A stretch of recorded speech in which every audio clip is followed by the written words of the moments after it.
Wow! Scientists have found a lost city beneath Egypt's pyramids. And it's incredibly large, bigger than the biggest target you can imagine. Underground chambers, passageways, and vertical structures. Scientists have no idea what purposes they serve. But let's start from the very beginning. Italian and Scottish scientists studying the Pyramid of Khafra discovered something that looked like secret tunnels under 3 pyramids. This find might change what we know about ancient Egypt.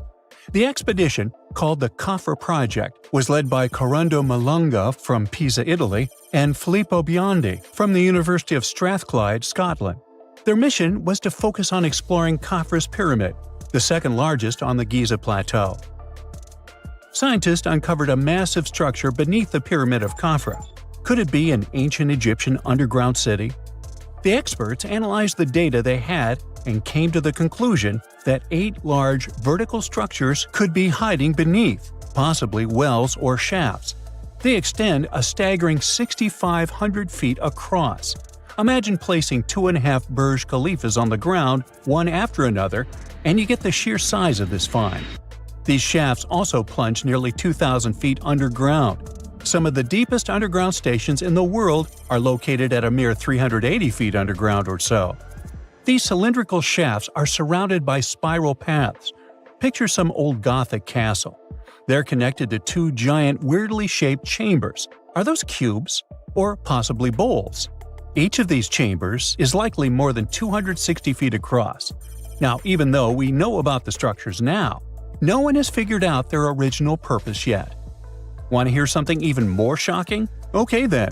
The team is almost sure that similar access points can be found under all 3 pyramids. In other words, all of them might be linked by a hidden system of underground tunnels, chambers, and passages.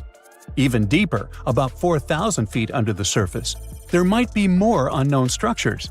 And doesn't it add to the mystery? But the coolest news is that, according to some team members, these hidden structures near Giza pyramids could align with the legendary Halls of Amenti. In ancient Egyptian mythology, it's a place where people are believed to arrive when they're close to the end of their days. There, they are said to take a 3-day-long trial, facing their biggest fears. Now, how did scientists even discover these hidden spaces? To uncover them, researchers used 2 satellites positioned 420 miles above Earth. They sent radar signals to the Giza Plateau, and these signals generated detailed images, which were later compiled into a 3D model of the underground layout, including the newly detected shafts. Then, using synthetic aperture radar or SAR technology, which is a type of radar that can penetrate through stone, the team also spotted 5 small room-like structures hidden deep within the pyramid. One of these chambers contained a sarcophagus, which was once thought to be the tomb of Pharaoh Khafra. But now, scientists believe this was a mistake. The true burial site is likely to be elsewhere. In any case, these 5 hidden rooms were completely unknown before the scans. They seem to be arranged in the center of the pyramid and are linked to underground pathways leading somewhere below the structure. There's an opinion that these tunnels could lead to more hidden chambers and wells. Some of them might be around 4,500 years old. Wow! What if they help us solve ancient civilization mysteries? Preliminary data suggests that all this underground space can be much more than a few empty chambers. There might be many more hidden structures near the Giza pyramids. How come? Well, the thing is, the structure appears to include hollowed-out sections with spiral pathways leading even deeper underground. Refining the images hinting at this could reveal an extensive subterranean network. It might be a whole city hidden under the surface. Now, despite the excitement surrounding these findings, there are also a lot of people who don't believe in the existence of the underground city. They're skeptical about the archaeological discovery in Egypt due to the lack of peer-reviewed verification. That's why several archaeologists and radar experts have challenged the validity of the claims. They've explained that the technology used to make the discovery may not be advanced enough to produce such detailed underground imagery. According to them, the 5 smaller chambers found near the surface could be natural formations, since the area had had sacred significance long before the construction of the pyramids. Some experts have even dismissed the use of radar methods in this context altogether. They call these methods scientifically unproven and question their accuracy. The discovery has also reignited discussions about ancient Egyptian myths and the possibility of hidden texts lying somewhere beneath the Giza pyramids. The layout of the newly detected underground chambers shares similarities with mythological accounts of the Hall of Records, a rumored chamber that could preserve early Egyptian wisdom. If confirmed, these findings could significantly reshape the understanding of Egypt's sacred topography. Plus, this lost city beneath Egypt's pyramid could become physical evidence of previously unknown underground structures. That's why the Khafra project is super eager to begin excavating to confirm their findings. But getting approval from Egyptian authorities is a challenging process. The discoveries still need to undergo peer review before they are accepted by the academic community. By the way, this recent archaeological discovery in Egypt comes on the heels of another discovery involving a weird structure beneath the Royal Giza Cemetery, which researchers believe is unnatural in origin. Archaeologists used remote sensing techniques and uncovered a mysterious L-shaped structure underground in the Western Cemetery of Giza. This area is known to house burials of royal family members and high-ranking officials. Many of the tombs in the cemetery have above-ground mastabas, rectangular stone or mud brick structures with flat roofs. But there is an area in the center of the cemetery where there are no above-ground structures. To investigate this unexplored region, the team used electrical resistive tomography and ground-penetrating radar. ERT works by sending electrical currents into the ground and measuring the resistance to detect remains. As for GPR, it sends radar into the ground and maps the structures based on the radar's return. The team found an anomaly about 6.5 feet beneath the surface. It appeared to be an L-shaped structure measuring at least 33 feet in length. The readings suggested that the structure had been backfilled with sand after its construction. This made the team hypothesize that it could be a mix of sand and gravel, or possibly an air void. This anomaly was classified as a highly resistive structure, which meant it didn't occur naturally. Motoyuki Sato, the study's lead author and professor at Tohoku University in Japan, claims that the structure is not a natural formation due to its sharp shape. Another weird thing about ancient Egyptian pyramids is that historians have long believed that they were built primarily for royals and high-status individuals who had the wealth and power to create such massive structures. However, new research from the archaeological site of Thutmos in modern-day Sudan challenges this assumption. The thing is, Thutmos' pyramid may have served as burial sites for low-status workers as well as elites. The hard-working members of ancient communities may have found their last resting place in some of the most visible monuments, including the pyramids. Located along the Nile River in the ancient region of Nubia, Thutmos became part of Egypt after its conquest of the area around 1400 BCE. That's when Egypt established the site to strengthen its colonial control. Workers at Thutmos built pyramids, but those were much more modest than the famous pyramids of Giza. The research team reanalyzed 110 human skeletons from Thutmos, originally studied in 2012. In particular, they examined the entheses, the areas where tendons and ligaments attach to bones. Such an analysis can give us insights into the amount of physical labor a person performed. When someone does hard labor, their bones often develop distinct crests and ridges at these attachment points due to the stress on the tendons and ligaments. And while some skeletons showed little change in their entheses, suggesting they belonged to individuals from the upper classes, others showed more serious changes. It means they belong to lower-class workers. This finding can totally challenge our earlier understanding of pyramid burials, especially the idea that only elites were buried in the pyramids, because the pyramids themselves were designed for the elite. This recent research may prove that lower-class workers may have found their final resting place in these monumental structures too.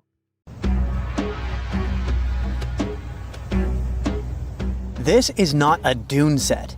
This is a very real desert in Niger. Jado was probably built by the nomadic Sao people and is filled with xars, which are fortified houses made of salt and clay, with giant walls and secret passages. Located deep in the desert, it was once a vital stop for trans-Saharan caravans, but is now a hotspot for smugglers and bandits. The site has been off-limits since 2002 due to its dangers. The origin of the Khazars remain a mystery. No archaeological studies have been conducted, leaving many questions unanswered. Even today, shifting sands reveal and conceal parts of these ancient ruins, fueling local speculation about what might still be hidden beneath the desert. Speaking of connective tunnels, scientists were blown away by the discovery of lava tubes in Saudi Arabia. These underground passages form when molten lava cools down. Researchers believe that ancient nomadic groups may have utilized these tunnels to survive the super harsh desert climates. While excavating the tunnels, archaeologists uncovered artifacts, rock art, and skeletal remains. The art and animal bones show that the people who used the tunnels were probably sheep and goat herders. They're still piecing together whether these groups lived in the tunnels for extended periods or just used them as temporary shelters. The Great Pyramid of Giza has been standing for thousands of years, but it's still hiding secrets. Using special scanning technology, scientists found two hidden structures under an ancient burial ground. The first is a shallow L-shaped structure, and below it is a much larger space that could be a final resting place or a chamber. The smaller structure was filled with sand on purpose, while the deeper one might be an empty chamber. Experts believe the two are connected, possibly as an entrance leading to a secret chamber. This is big news because it might give us some more insight into who built the pyramids and why. The world is full of ancient writing, but some messages refuse to give up their secrets, like the mystery of the Bashplemi tablet. This unusual stone, pulled from a lake in Georgia, is covered in symbols no one can read. Even with modern technology, experts are completely stumped. The tablet is about the size of a book, with 60 symbols carefully carved into its surface, but 39 of them don't match any known language. Some resemble scripts from ancient civilizations in the Middle East, India, and Egypt, but none are an exact match. To make things even trickier, part of the tablet is broken off, meaning a piece of the puzzle is missing forever. To rule out a hoax, scientists studied the tablet closely.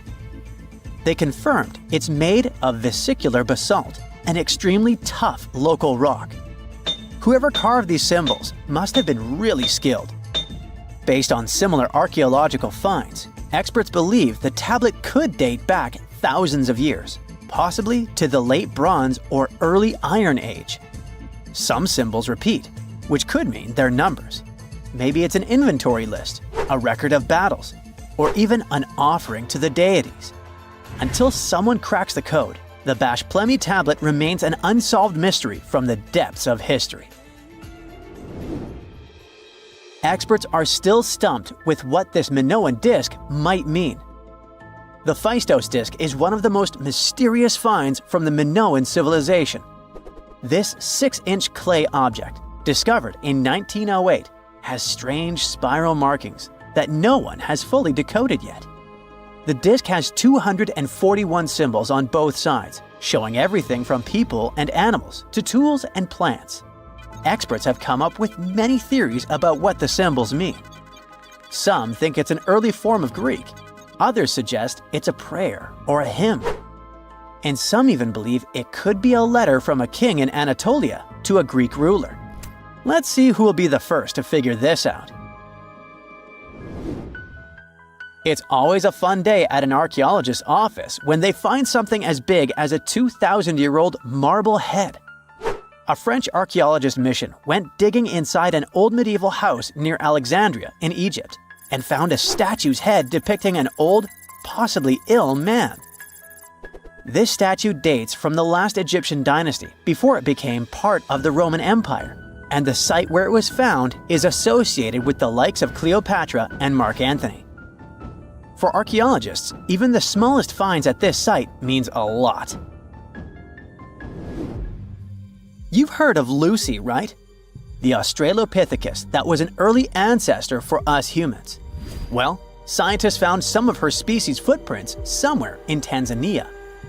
The so-called Laetoli footprints are over 3 million years old. The trail stretched 88 feet and has about 70 footprints, left behind when a bunch of early humans walked across some wet volcanic ash. What's cool is that these early humans were already walking on 2 feet, like us, not all hunched over like apes. The close spacing of the prints shows they probably had short legs and a shorter stride than we do today. In an ancient Egyptian temple, archaeologists uncovered a shrine unlike any other, a place dedicated to falcons and 2 mysterious deities. One deity had a falcon's head, while the other wore a crown with a sun disk and cow horns. But the most baffling discovery was an inscription that read, "It is improper to boil a head in here." At the heart of the shrine, there are 15 headless falcons carefully arranged on a pedestal, likely as offerings to the falcon-headed deity. One theory suggests the birds were boiled first, perhaps to pluck their feathers, before being placed in the shrine, following the strange rule carved into stone. Archaeologists also found a 13-inch iron harpoon nearby. Its true purpose remains unknown, although the shrine also held remains of fish, mammals, and bird eggs, suggesting that the rituals may have included feasting. And speaking of ancient Egypt, meet Hathor. Scientists named her after the ancient Egyptian deity of motherhood, music, and singing. This wooden statue, housed at the Metropolitan Museum of Art, was thought to be just a beautiful artifact, until a surprising secret was uncovered.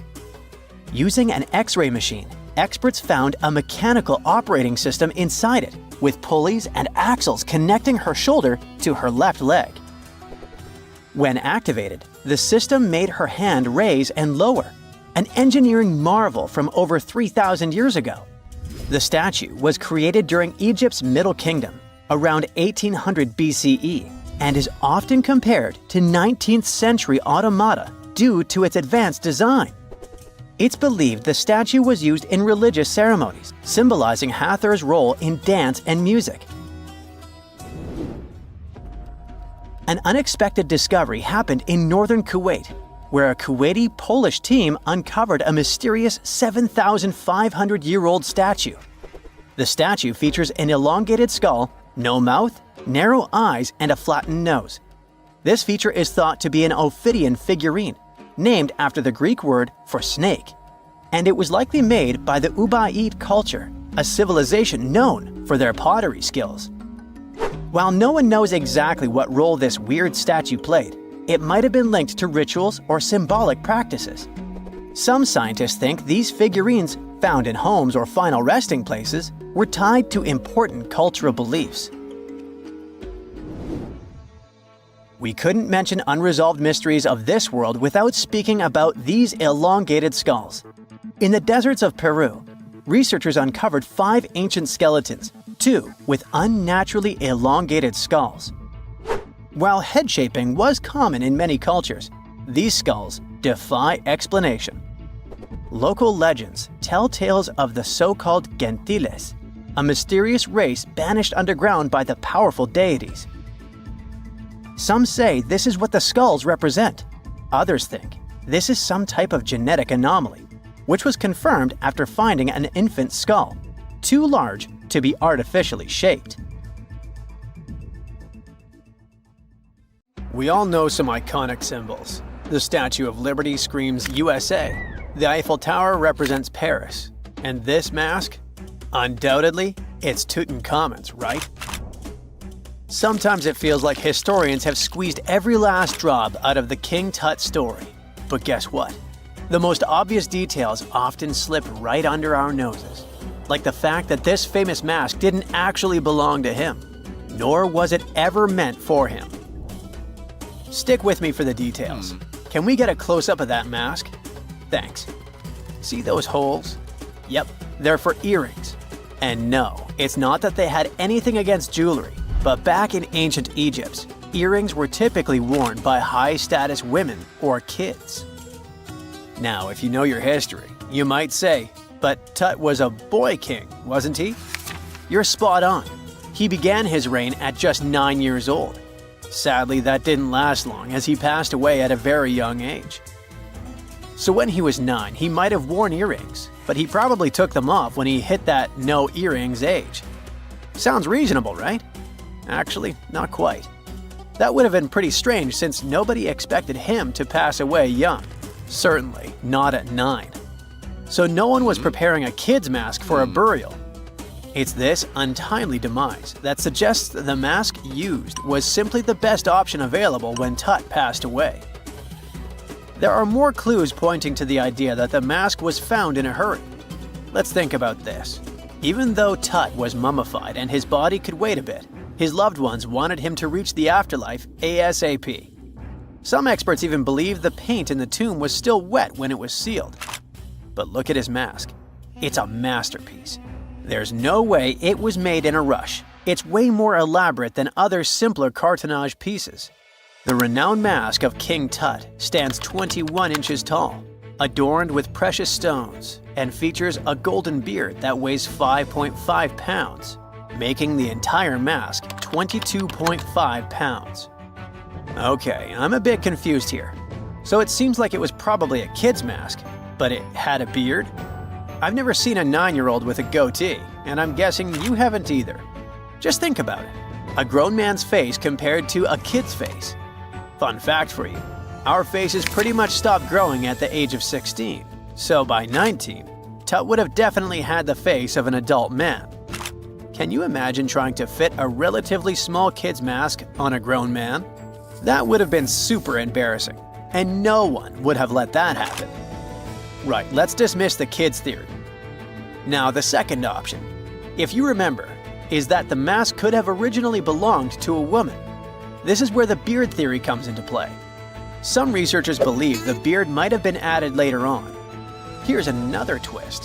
What if the mask was actually made for Nefertiti herself, who ended up maskless? In this case, there are two discoveries. Two birds with one stone.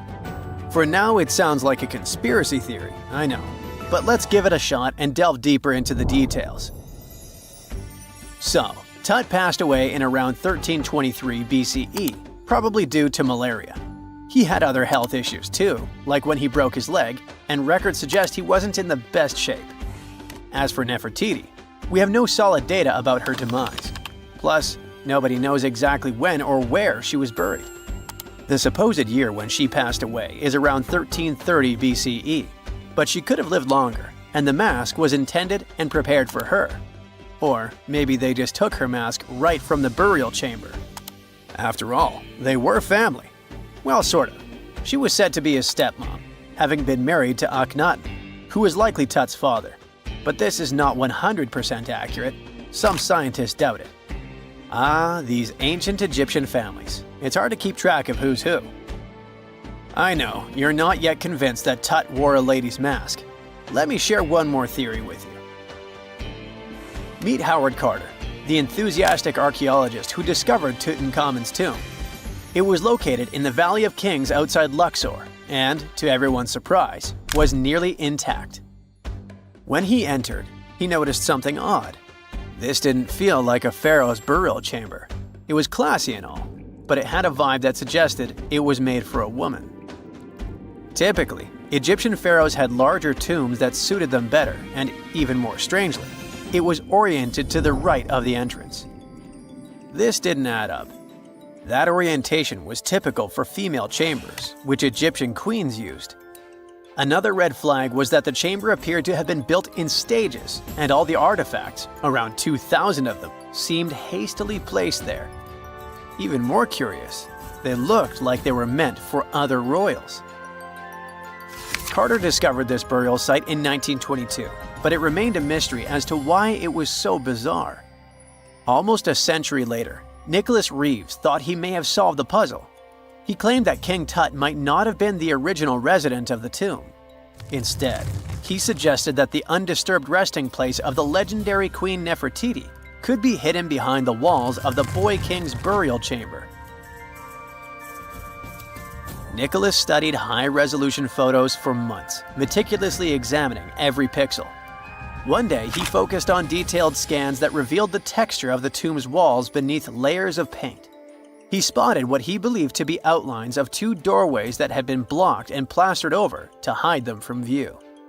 The more he looked, the more it seemed real. Could it be a tomb within a tomb? Nicholas theorized there was a hidden storeroom behind the western wall of King Tut's tomb, and his chamber might just be the outermost section of a larger corridor-style network of rooms. It all sounds fancy, but sorry to break it to you, Reeves' theory was debunked. To find out if he was onto something, experts had to use ground-penetrating radar to see the unseen. Reeves' idea was that if there were gaps, it could indicate the presence of additional rooms. And at first, in 2015, one expert even thought he had found a hidden room. But the glory didn't last for long. A year later, after double-checking, it turned out there were no hidden doorways. By the way, Nefertiti isn't the only legendary woman from Egypt whose burial site remains a captivating mystery. There's a cool legend about Cleopatra that you might enjoy. It's said that she once declared, "No man will ever find my tomb." Kind of fitting, right? After all, the person who's come closest to uncovering her final resting place is a woman.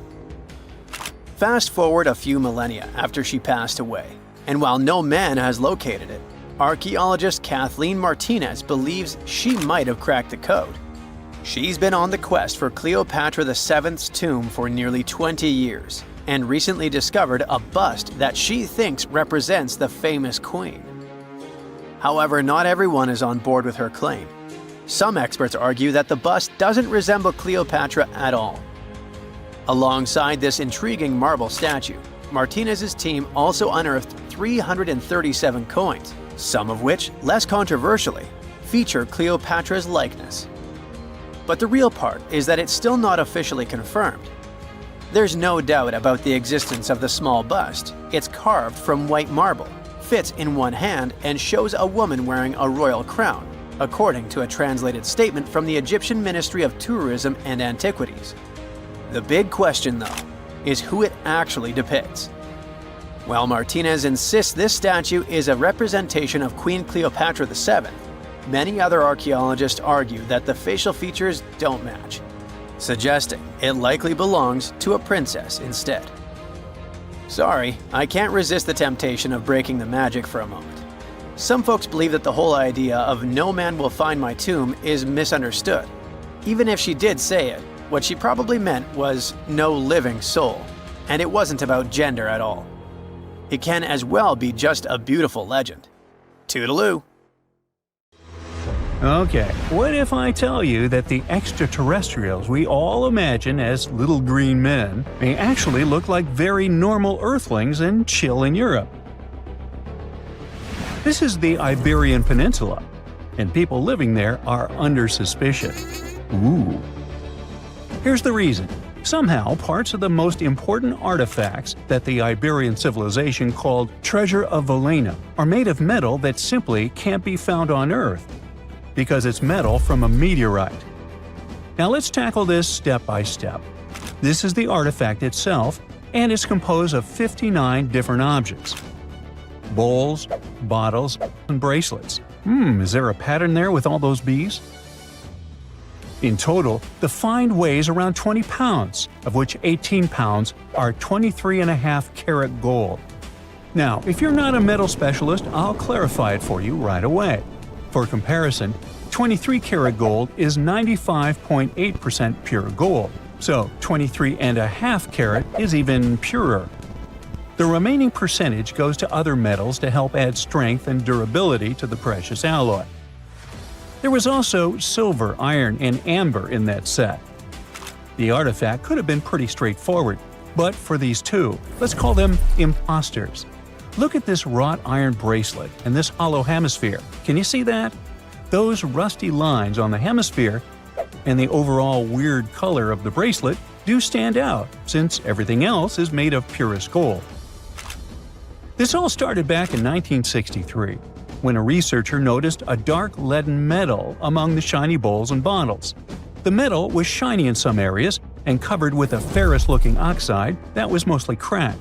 Now, just so you understand, gold does not usually act this way. Gold is one of the least reactive of all metals, so it won't even tarnish, let alone rust. To figure out where this suspicious iron came from, researchers turned to mass spectrometry, which checks out the mass-to-charge ratio of molecules. Their findings showed that the nickel in the iron is similar to that found in meteoritic iron. Simply put, the bracelet and the hemisphere are of extraterrestrial origin. Ooh. Now, the exact age of the trove is hard to determine, yet it's crucial. We need to know the exact age to see if it coincides with the start of the Iron Age in the Iberian Peninsula. If it does, then no further questions here. But if it doesn't, well, it's, at the very least, weird, if not suspicious. So there's this three-age system. It comprises the Stone Age, then the Bronze Age, and then the Iron Age. The Stone Age is of no importance here, so let's compare the Bronze and the Iron Ages. The Bronze Age began when it was realized that combining copper and tin produced a material that was more durable than either metal alone. This era was all about major upgrades in tools and weapons, but two standout inventions were writing systems and the wheel. Then came the Iron Age. This time was all about slowly bringing iron into everyday life. Iron was way easier to shape into cool designs than bronze. Now, this was a big deal because iron, especially transformed into steel, provided significant improvements in all aspects of life. Tools became lighter, cheaper, and stronger compared to their bronze equivalents. You get it? Good. So, researchers have long debated whether the treasure dates back to the post-Argaric era or the latter part of the Bronze Age. The most recent study claims that those artifacts were created in 1400 to 1200 BCE, and something really doesn't add up. First off, the Iron Age began around 500 years after these artifacts were crafted. Plus, ancient craftsmen couldn't know back then how to work with metals that landed on Earth approximately 1 million years ago. And while the dates are really hard to explain, there is a logical explanation for the craftsmanship. The theory here is that those metal workers simply had access to the fallen meteorite, and thus, they could study it well and discover its properties before using it for decorative purposes. They could have figured it out through trial and error, and once they knew exactly how to work with this extraterrestrial metal, they proceeded to adorn the artifacts with it. Plus, there were the Phoenicians, who contributed to their craftsmanship. Now, it's true that the Iberian people have been processing metal and making pottery long before the Phoenicians settled on the peninsula. But the arrival of new metalworking techniques and the introduction of the potter's wheel enabled them to produce better quality goods much faster than before. So, we figured out the extraterrestrial origins of the Iberian artifacts. But guess what? This area is still under suspicion. The reason for that is the language they spoke. You see, for most modern languages people use today, there will always be some proto-language. Say for Italian, Spanish, and French, it's Latin, hence their similarities. But wait, Iberian was largely spoken where modern Spain is, so why isn't Spanish similar to it? Well, the truth is, no language today is similar to the Iberian. Maybe only the Basque language, but it's because of some similarities found in their numerical systems. Basque is classified as a language isolate, or simply unrelated to any other known languages, and the only language isolate in Europe. The Iberian language is unclassified. While the scripts written in it have been deciphered to various extents, the language itself remains largely unknown. And look at the alphabet the Iberians had. Looks like it doesn't really belong to our planet.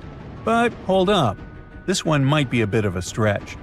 When the Phoenicians came to the peninsula, they brought along their alphabet to the Iberians. But honestly, the Iberians probably weren't keen on just copying someone else's writing system. So they tweaked it until it looked completely different. Let's just say they took some inspiration and ran with it. While linguists can guess to some extent how most characters sounded, actually translating the language is still completely impossible. The Iberian language was non-Indo-European and faded away over 2,000 years ago. And there aren't any similar languages left to help us out. Super frustrating, right? Yeah. We got over 2,000 Iberian inscriptions from tombs, coins, potteries, lead plates, and even cave wall carvings. But aside from a handful of words, we're totally in the dark about what they mean. Now, if we could understand their language, we might have learned that they were great thinkers and all, but we can only contemplate the works of art they left. Iberian culture has a lot of amazing stuff made by talented artisans. We're talking about not just metalwork and ceramics, but also detailed sculptures, textiles, jewelry, and other personal bling. But here's the catch. Making all those luxury items depended a lot on a big farming class. At the heart of Iberian society, most folks were involved in farming and taking care of livestock. Depending on where you were, the types of farming varied. For example, up in the north, they were all about growing grains, while down in Valencia, they focused on producing olive oil and other agricultural aspects. In the west, raising animals was the name of the game. Still, we don't have much information about the day-to-day lives of the many people doing this essential work. Yet, on the flip side, we know a lot about the upper class of Iberian society, who control these agricultural resources and hire the artisans. By the 7th century BCE, we start to see a group of Iberian princes who were living the good life, trading with the Phoenicians and enjoying fancy luxury items. You can spot this elite class in their burial practices. Cremation was the go-to method for funerals among the Iberians, and wealthy individuals were often found in cemeteries with all sorts of lavish goods and funerary sculptures that give us a peek into the fashion and hairstyles of the rich. Interestingly, starting in the 6th century BCE, there was a noticeable drop in the number of recognizable burials, which suggests that these elaborate funeral customs became more exclusive to a small elite. Meanwhile, the fate of the majority, farmers, artisans, soldiers, and laborers, who made up a big chunk of the population, remains a bit of a mystery. It used to be a pretty advanced civilization, but it vanished without a trace. Researchers think it could have been due to some massive earthquake, but so far, we don't know for sure. What is a boat doing in the middle of a desert? You would expect to find a seagoing vessel closer to shore. This is the question archaeologists have been asking for decades. In 1988, there was a storm near one of the most important archaeological sites in ancient Egypt. A wooden structure emerged from the sand. It was hollowed out by termites. Scientists were determined to solve its mystery. In 2000, they began excavating the site near Abydos, Abydos. An American team of experts soon discovered a boat that was 70 feet long, and it wasn't alone. In total, there were 14 boats neatly resting next to each other. It was impossible to completely dig out the boats because of their poor condition. Luckily, the wood was preserved enough to get a sample. Analyses revealed that the boats were around 5,000 years old, the oldest fleet in human history to this date. The time of their construction predates the pyramids at Giza by half a millennium. Each ship of the fleet rested in a vault that matched its dimensions. The room was roughly a third of the size of a tennis court. It had mud brick walls that featured more than 120 drawings of boats. Ancient Egyptians incised them on whitewashed walls that were excellently preserved. Scientists have known about these mysterious chambers for well over a century. 1901, 1902. A British archaeologist, Arthur Weigel, stumbled upon a strange structure west of the River Nile. His team caught a glimpse of the interior walls. Sadly, a section of the roof collapsed, so they had to call off further exploration. Researchers abandoned the site, but its location remained on the maps. The boat's position first led scientists to think that they rested on a bank of the mighty Nile. But there was a problem with this theory. Today, the river flows almost 7 miles west of Abydos. Further studies of the surrounding terrain showed the Nile didn't change its course throughout history. Also, if the boats floated near a dock, they would be in unstable positions. The 14 vessels at Abydos were perfectly parallel to each other. There was only one conclusion possible. Someone had deliberately placed them like that. They must have gone through a lot of effort.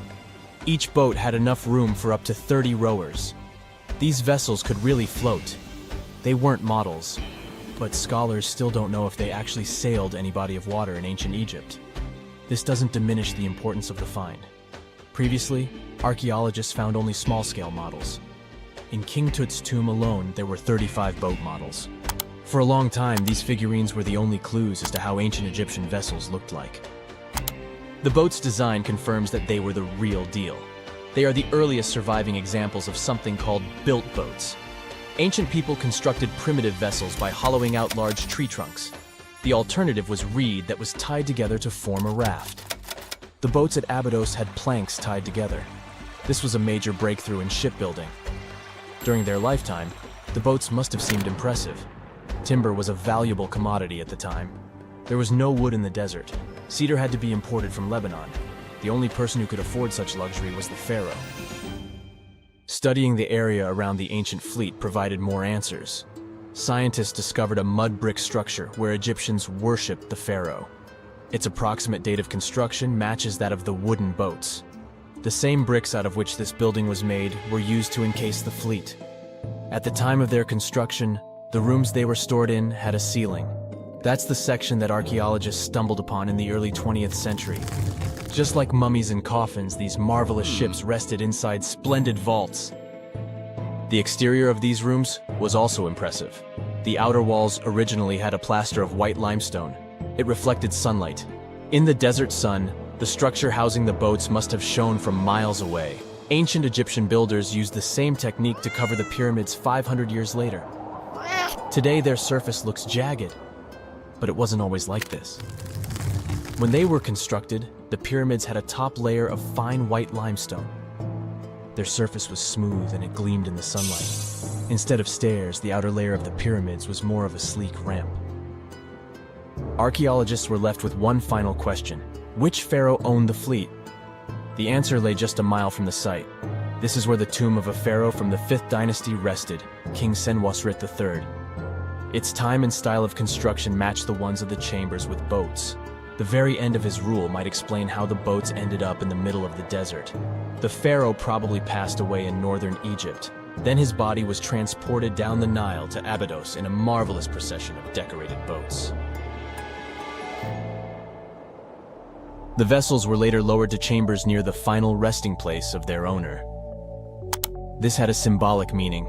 In the ancient Egyptians' belief system, ships played a key role. Their supreme deity was Ra. He traveled through the sky during the day in the form of the sun. At nighttime, he sailed through the netherworld in a solar boat. The pharaoh identified himself with Ra. That's why he needed boats in the afterlife. That was the only way to regenerate himself. Just as the sun rises every day above the horizon. This belief existed for thousands of years. The more famous Pharaoh Khufu also had a ship. Scientists found it in 1954 next to his pyramid at Giza. It is some 4 centuries younger than the fleet at Abydos, but Khufu's ship was almost 2 times longer. The Great Pyramid of Giza and King Tut's tomb are some of the most famous archaeological finds in Egypt. But there are many more secrets hiding beneath the endless sands of the Sahara Desert. Recently, 2020, archaeologists found a lost city there. They have labeled it as the most important discovery since King Tut's tomb, 1922. The city of Aten is some 3,000 years old. Historians hope it will give them a unique insight into the everyday life of ancient Egyptians. The famous archaeologist and Egyptologist Zahi Hawass proclaimed the site a lost golden city. Aten sits some 300 miles south of Egypt's capital, Cairo. It is close to the famous Valley of the Kings. Archaeologists first found sections of mud brick walls that spread out in all directions.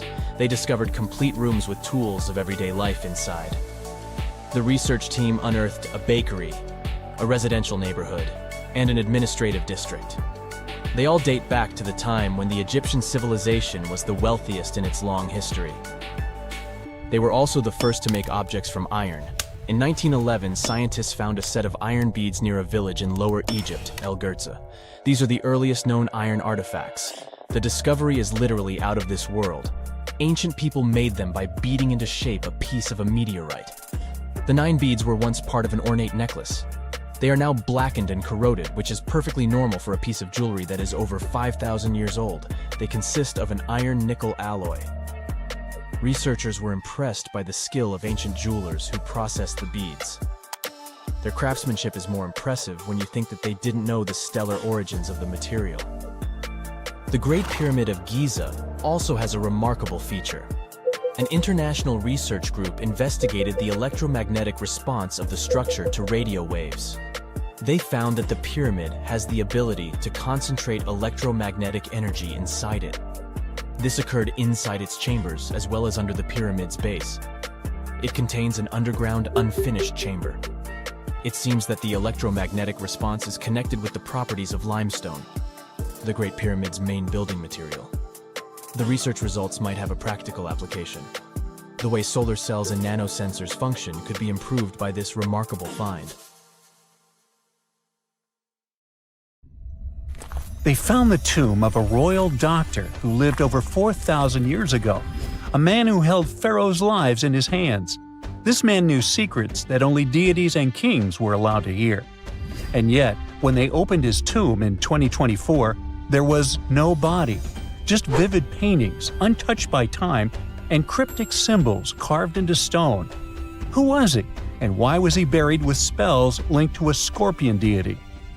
The tomb was buried deep beneath the sands of Saqqara. The doctor's name was Tete-Nebefu. He lived around 4,100 years ago, during one of Egypt's most mysterious turning points, right at the edge of glory and collapse. These were the final days of Egypt's Old Kingdom. The sun still glinted off freshly built pyramids, but the shadows were already creeping in.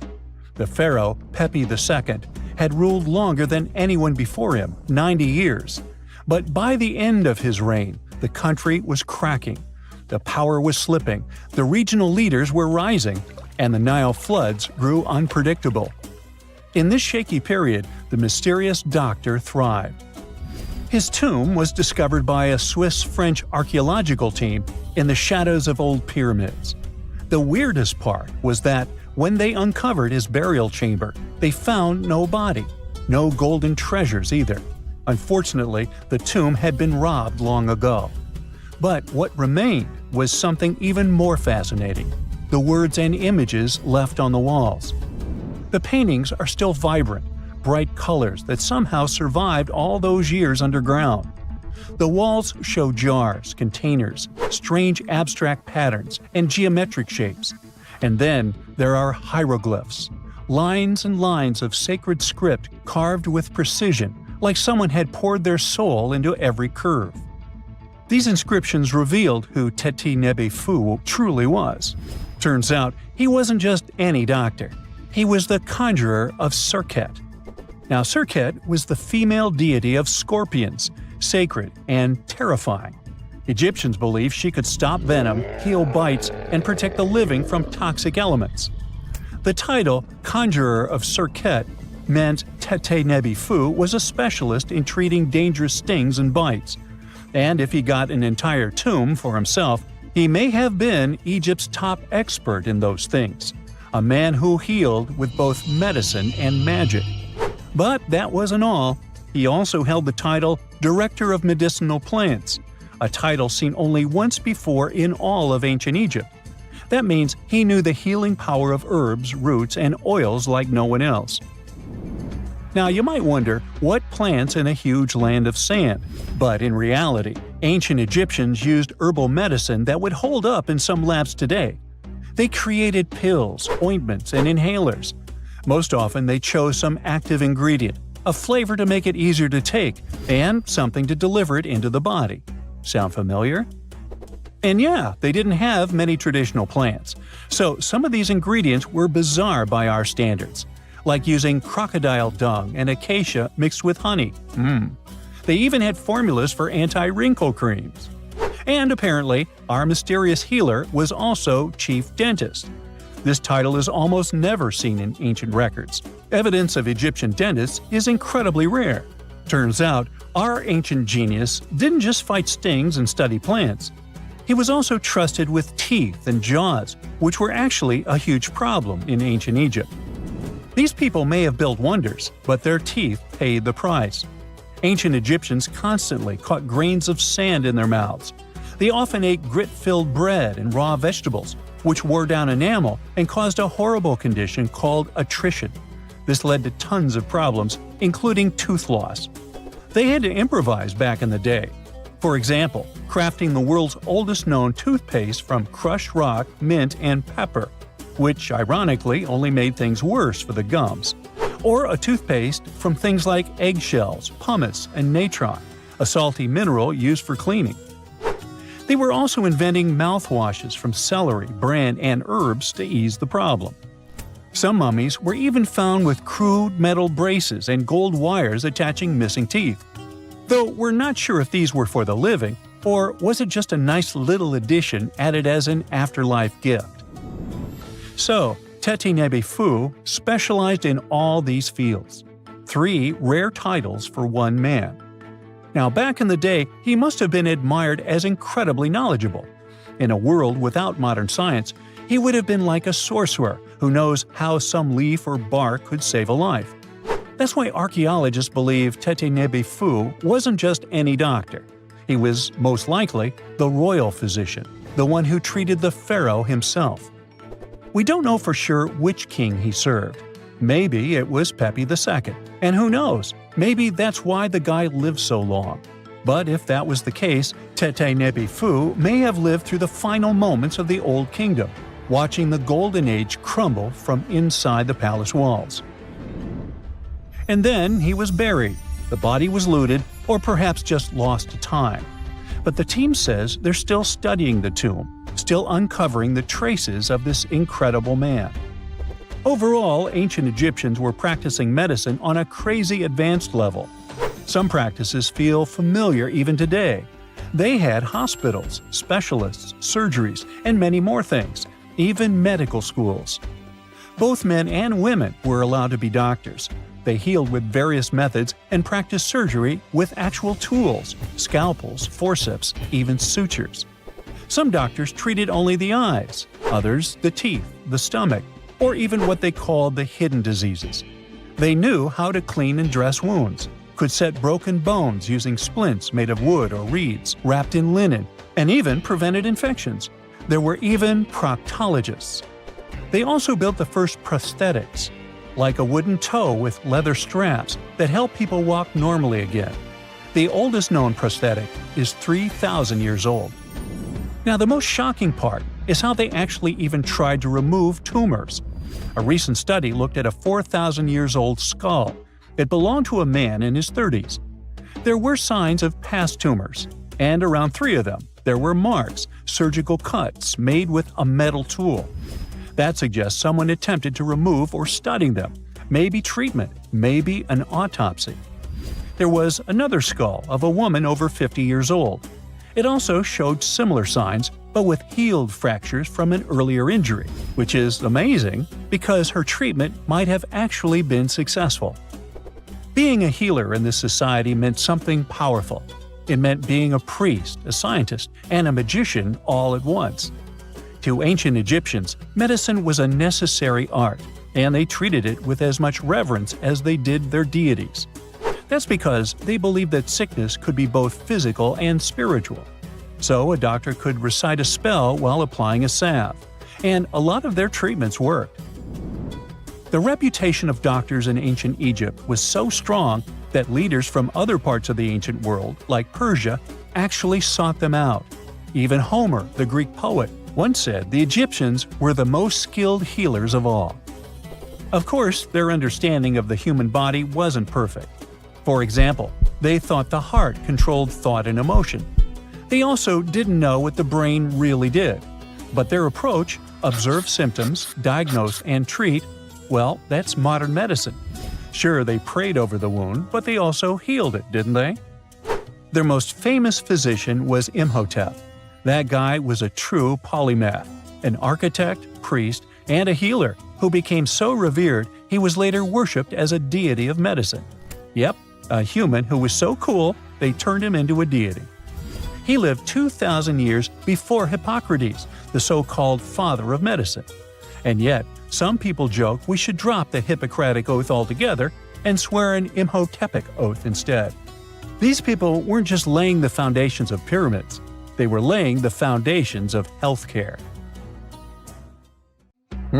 Something strange is lurking beneath the sands of Giza, and scientists have no idea what it is. Archaeologists just found a hidden structure near the Great Pyramid using advanced ground scanning technology. What's inside? Nobody knows, but excavations are already underway.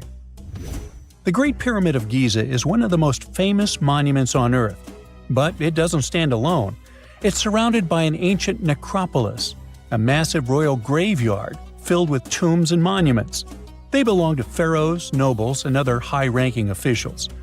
Most of these tombs are above the ground. They're called mastabas, rectangular, flat-roofed tombs built from limestone or mud brick, and they've been studied for decades. But from old movies, we know that these weren't simple graves.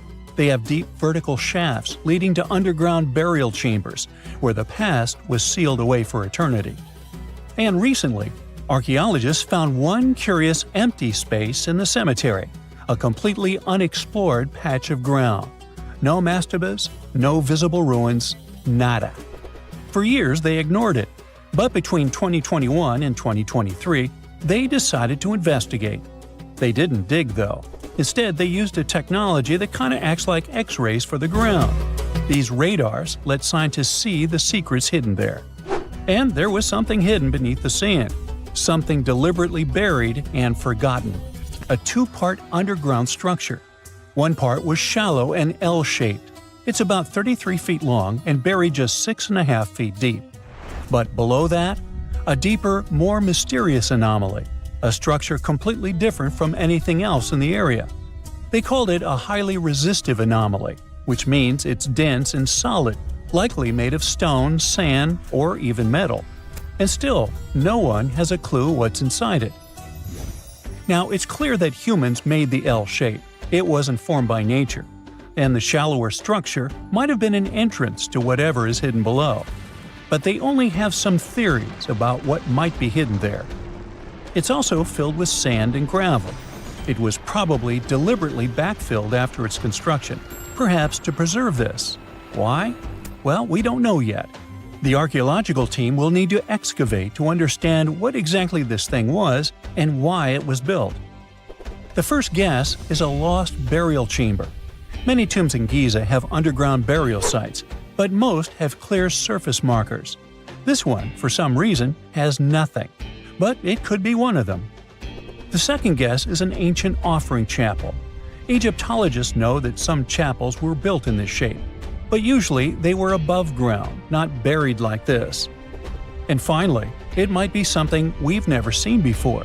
If this turns out to be a new type of structure, it could rewrite what we know about the burials of pharaohs. The only way to know for sure is to dig it up, and that's exactly what's happening right now. Excavations are already underway. Archaeologists are racing against time to uncover the truth. But there's a real danger there too. Giza's fragile ancient structures need to be handled carefully. Otherwise, they could be damaged beyond repair. So all we can do is wait for the truth. Now, these tombs always held fascinating mysteries. Unfortunately, we'll never learn tons of these mysteries because of some relentless tomb robbers. Egyptian tombs were built to guard the bodies for eternity. But that absolutely didn't stop people from breaking in and stealing everything valuable inside.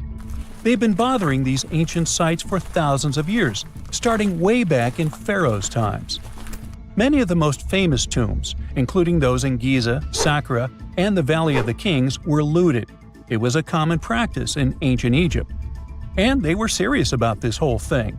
They dug secret tunnels to bypass traps and walls, bribed or threatened tomb workers to get inside knowledge, cracked open sarcophagi to grab gold, jewelry, and artifacts. And by the time modern archaeologists got to most of these tombs, they had already been picked clean. The reigning pharaohs got tired of this infuriating nonsense. The Valley of the Kings, the famous burial ground of Egyptian royalty, was supposed to be the ultimate safe zone. Tombs were built deep underground, hidden in the desert. Passages were sealed with giant stone blocks. False doors and traps were added to confuse thieves. Even curses were written on the walls, warnings of horrible endings for anyone who dared to disturb the tomb, which is exactly where we got all those horror stories about mummies from. Spoiler alert, none of it worked. Most tombs in the Valley of the Kings were fully robbed within 100 years of being sealed. Even King Tutankhamun's tomb, one of the most famous in history, was broken into twice in ancient times. Some of them decided to try and fight back. The New Kingdom rulers built hidden unmarked tombs in a way that should have prevented the looters from finding them, but didn't work. Some pharaohs, like Ramses II, were moved in secret to prevent their bodies from being stolen. Nope, didn't matter. The grave robbers always won. That's because tomb raiders weren't just random thieves. They were skilled, organized, and well-connected. They knew exactly where to look. Many were the ones who had built these sites in the first place, and they knew where the entrances were. If they couldn't smash through the doors, they'd dig through the walls, floors, and even ceilings to break inside. They also worked fast, often within a few years after the tombs were sealed, before anyone forgot where the valuable stuff was. The Khufu's pyramid, the one that's next to this newly discovered structure, was looted long before modern times. The one thing left inside when explorers got there? An empty granite box where the sarcophagus used to be. Unfortunately, it's not just about gold. History itself gets stolen during these raids. Ancient Egyptians wrote detailed records of what exactly and where they buried. So when archaeologists compare these lists to what's found, they can see what's missing, which is often everything valuable. Most artifacts don't end up in museums. They just disappear into private collections, where they can never be studied again. Which is, of course, completely unfair. In fact, a few countries have had enough and started passing laws to take historical artifacts back from private collectors. In Italy, if you own an ancient Roman artifact, you must prove you got it legally. China is actively hunting down stolen artifacts, and they must find ways to retrieve it back from the Western collectors. In Egypt, they passed new laws making it illegal for private citizens to own any ancient Egyptian artifacts at all. Other countries, like the US, the UK, Germany, or Switzerland, are completely fine with rich guys owning their history. The British Museum is built on looted things. European empires invaded half the planet and took whatever they wanted back home. Their museums are often full of such stolen artifacts, and unfortunately, they refuse to give most of them back. For example, the Rosetta Stone.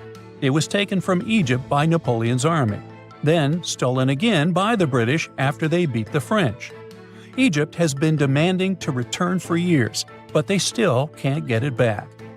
Or the Parthenon marbles. These magnificent massive Greek structures were taken from the Parthenon in Athens by a British lord in the 19th century. Greece has been begging for them back ever since, but the UK doesn't feel like it.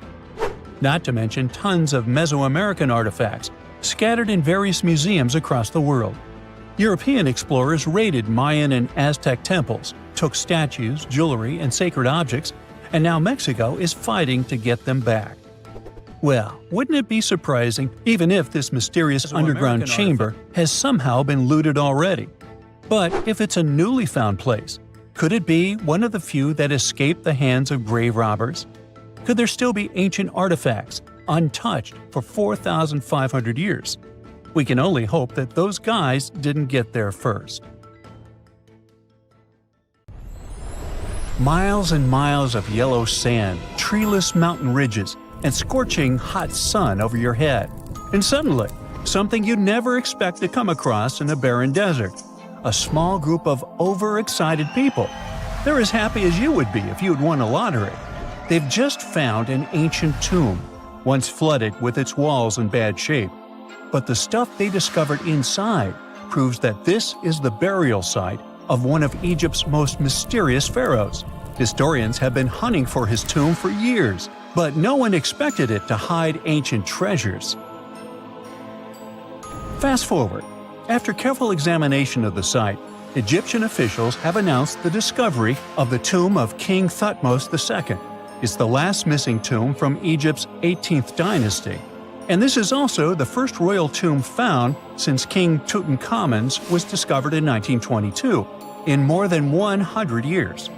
A team of Egyptian and British archaeologists found the tomb in the Theban Mountains area, west of Luxor, near the famous Valley of the Kings.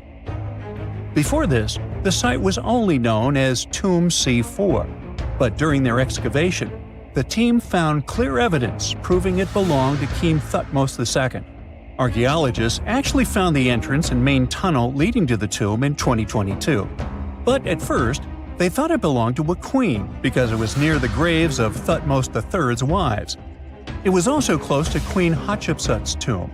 Originally, it was prepared for her when she was just a royal wife. But everything changed when she became pharaoh. But we'll talk about this twist of fate a little later. But soon they realized that their discovery was much more significant. They found alabaster jars with Thutmos II's name and the words "deceased king" written on them. That's when they realized that the tomb was actually his final resting place.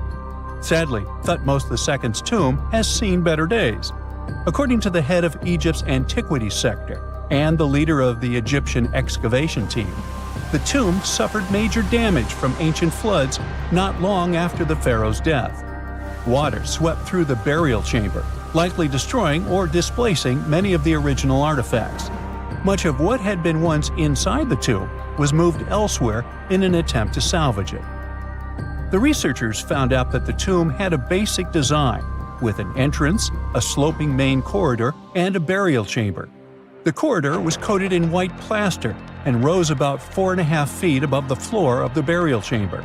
A large staircase and a very large descending corridor of the tomb indicated its grandeur. It took the team a long time to navigate through, though, as the tomb was blocked by flood debris and collapsed ceilings. Only after crawling through a 32-foot passageway with a small 16-inch gap at the top, the worst nightmare for those of us with claustrophobia, were they able to reach the burial chamber. There, they were in for another surprise. They cleared the debris, expecting to find the crushed remains of a burial beneath. But the tomb turned out to be completely empty, and it was not due to robbery. It had been deliberately emptied. The researchers soon realized that the tomb had been flooded since it had been built underneath a waterfall. It happened just a few years after the king's burial, so the contents of the tomb were moved to another location. That's why there was a second corridor in the tomb. It was most likely made to help remove King Thutmos II's body from his flooded tomb. Despite the damage, the excavation team made some really exciting discoveries. They found traces of mortar decorated with blue inscriptions, yellow stars, and fragments from the Book of Amduat, one of the most significant funerary texts in ancient Egypt. The book was meant to guide the deceased through the underworld, ensuring a safe journey to the afterlife. Now, how about we sneak a peek at ancient Egypt's 18th dynasty? It was all about conquering lands, expanding the empire, and building jaw-dropping monuments. Some of the biggest names from that era, Thutmos I and Thutmos III, both legendary warrior kings who left their mark in history.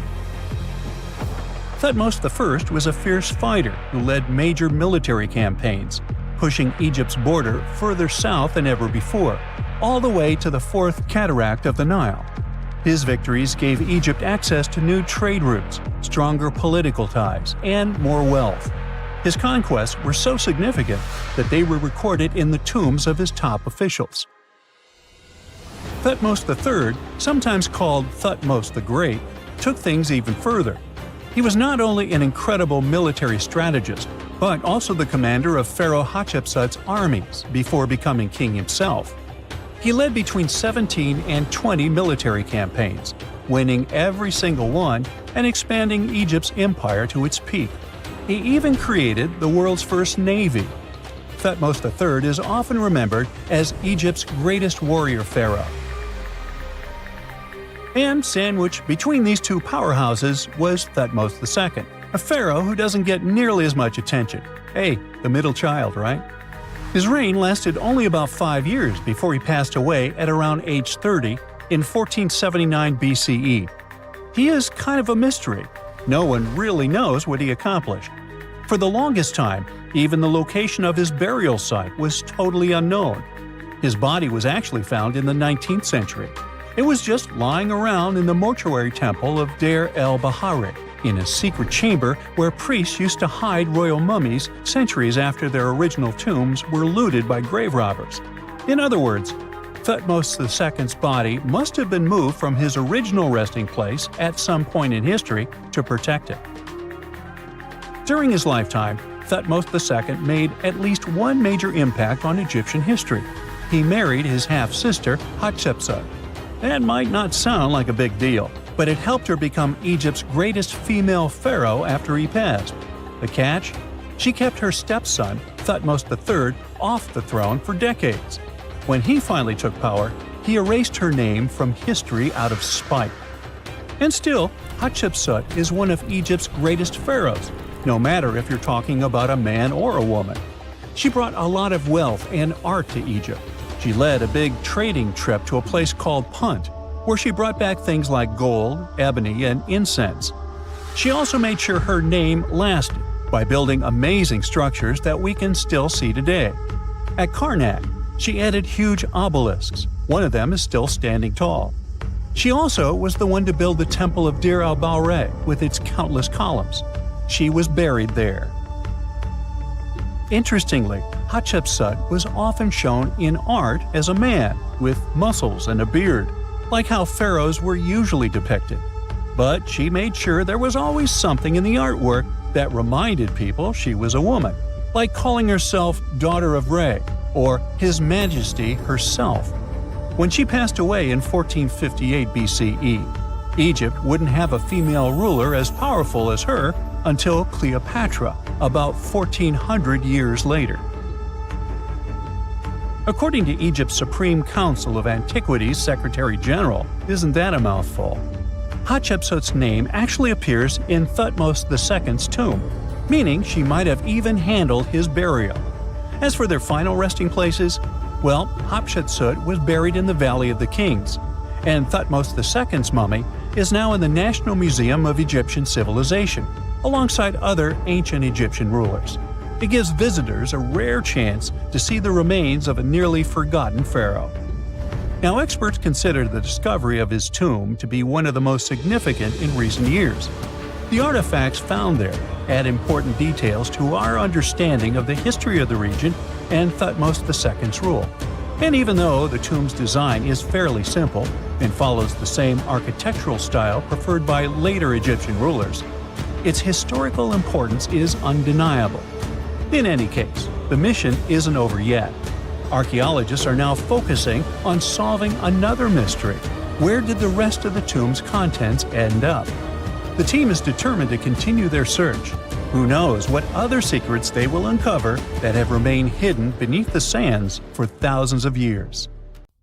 Ever since Plato wrote about the allegory of Atlantis, humanity has been fascinated with the possibility of the discovery of a thriving underwater civilization. Fancy joining me on a trip to a few historic underwater sites?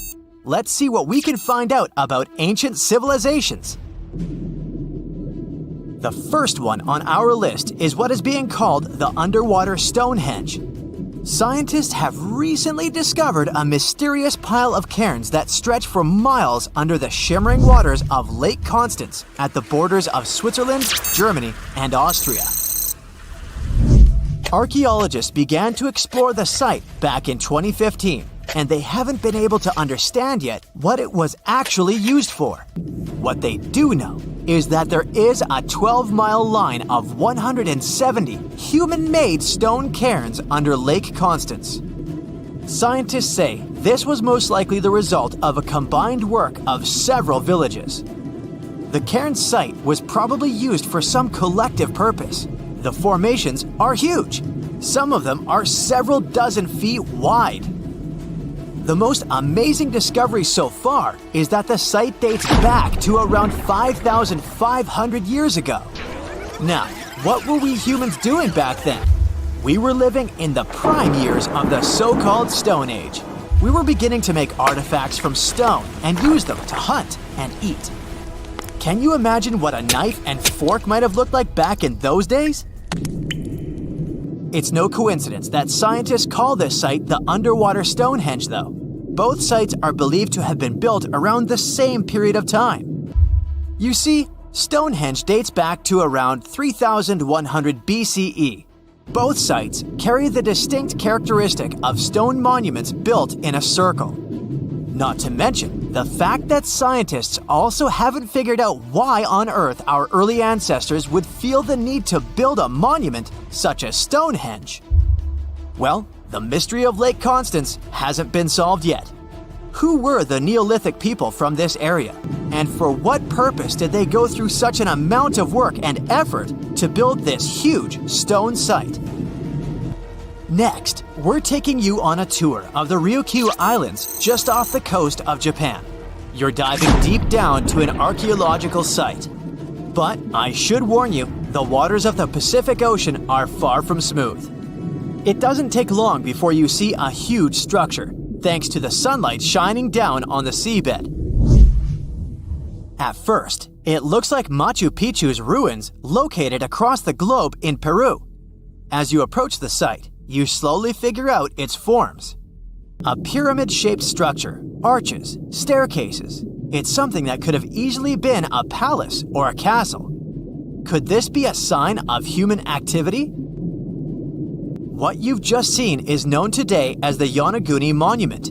It also goes by the name of Japan's Atlantis. The entire monument is about the size of 5 soccer fields and the height of a 5-story building. Its most surprising feature is its expanse of terraces. Explorers and scientists believe that Yonaguni might be 10,000 years old. But whether it's a human-made structure or a natural formation is still under debate. For Japan's top marine geologist, Professor Masaki Kimura, Yonaguni is the heritage of a lost civilization. Kimura has dived to the bottom of the ocean to explore the ruins over 100 times over the past 10 years. According to him, there are clear signs of human activity down there. On the monument's surface, there is a triangle-shaped concave that is a historical symbol of water fountains in the region. There's also a giant turtle carved on the eastern side of the structure. And, according to Kimura, turtles have an important cultural meaning. Several pieces of stone tools have been recovered from the site. Their estimated age is around 10,000 years. However, not all scientists support this theory. For many, Yonaguni is the result of thousands of years of erosion. The fact that the monument is composed of one massive rock leads them to believe it's not human-made. The defined edges and flat surfaces resemble a natural formation in Northern Ireland, known as the Giant's Causeway. The basalt columns look like the ruins of a palace, but they're actually the result of volcanic activity in the region. Now, you're flying to the coast of Greece, 4 hours away from Athens. More specifically, you're in the Peloponnese Peninsula. You dust off an old snorkel and head for a free dive on a bright sunny day. Sometime into the dive, you start noticing patterns on a seabed. 13 feet below the surface, outlines of familiar objects start to appear, one by one. As you continue swimming, what looks like the outline of an entire city emerges in front of your eyes. Are you wondering how water could have taken the whole city? Rocks are perfectly aligned into what appears to be the foundation of a building. This is Pavlopetri, an ancient city you've probably heard about for the first time. It was discovered by Nicholas Fleming, a British oceanographer, when he was on vacation in Greece. He had heard rumors about Pavlopetri's existence and indeed found several artifacts on the seafloor. He went back to the area a year later with the team. They found a site filled with pots, storage vessels, and tools. A kernstone, for instance, is a tool used for grinding grains and turning them into flour. Multiple amphoras indicate that this settlement dates back to the Bronze Age, 5,500 years ago, when people started living in towns. The settlement is believed to have existed for over 2,400 years. Today, Pavlopetri is considered the oldest submerged town ever discovered, and what's impressive is that it wasn't a simple village. It was a vibrant port city with stone buildings, a marketplace, streets, and even squares. The next stop on our voyage is one of today's most famous underwater cities that has been turned into an archaeological park. The city of Port Royal in Jamaica exists only below the surface, but in 1692 it was one of the wealthiest cities in the Western Hemisphere. Port Royal was the center of the British Empire at the time and an important trade city that attracted people from all over the region. It was also home to real-life pirates of the Caribbean. On the morning of June 7, 1692, the people of Port Royal met a different fate than they had probably expected. The city woke up shaking. People were thrown out of their beds by the power of a massive earthquake, ranking 7.5 on a Richter scale. One survivor said he had seen Earth opening up and swallowing the whole town. What he said could be true, as the city was mainly built on sand. The ground swallowed buildings, roads, you name it. Geysers erupted, and finally, waves as big as 10-story buildings hit the city. About 33 acres of the city disappeared under the water. Amazingly, most of its 17th century remains are still in good condition under 40 feet of water. Archaeologists have found taverns, storage rooms, kitchens, and recreational buildings used for diverse purposes. You can also see a grand lion statue, a submerged bridge, and many picturesque arches. Of course, I saved the best for last: India. Just off its coast lies another sunken marvel. A site known as the Lost City of Cambay is located in the Gulf with a similar name. It remained undiscovered until 2001, when the National Institute of Ocean Technology made a routine water assessment. With the help of sonar technology, which sends a wave sound to the bottom of the sea, they found something far beneath the surface. Images showed well-defined geometric shapes spread along a 5-mile stretch. The remains date to more than 9,500 years ago, meaning this civilization was lost at around the end of the Ice Age. Debris recovered from the site included construction material, pottery, beads, sculptures, and even bones. Scientists argue whether these artifacts are indeed from the site, but if they truly are, then the lost city of Cambay might be the oldest civilization in the world. No man shall ever find my tomb. That's what, according to rumors, Cleopatra once said. Rumor has it really wasn't about the gender. She wanted no living soul to disturb her, and I think she meant that no human would ever discover the location of her grave. But, surprisingly, it was indeed a woman who was closer than anyone before to finally discovering the Queen's resting place. Meet Kathleen Martinez Berry, a criminal lawyer turned archaeologist. She got so intrigued with Cleopatra's story that she packed her bags and went to Egypt with no official support and even no permission from the authorities. All she had was pure determination to find the Queen's tomb. Now, you could say Kathleen had always been ahead of the game. She skipped grades in school, mastered piano, chess, swimming, and martial arts, and grew up listening to top intellectuals debating in her home. And she even got her law degree at just 19, and archaeology was her side passion. She had never actually been to Egypt, never dug up a single artifact.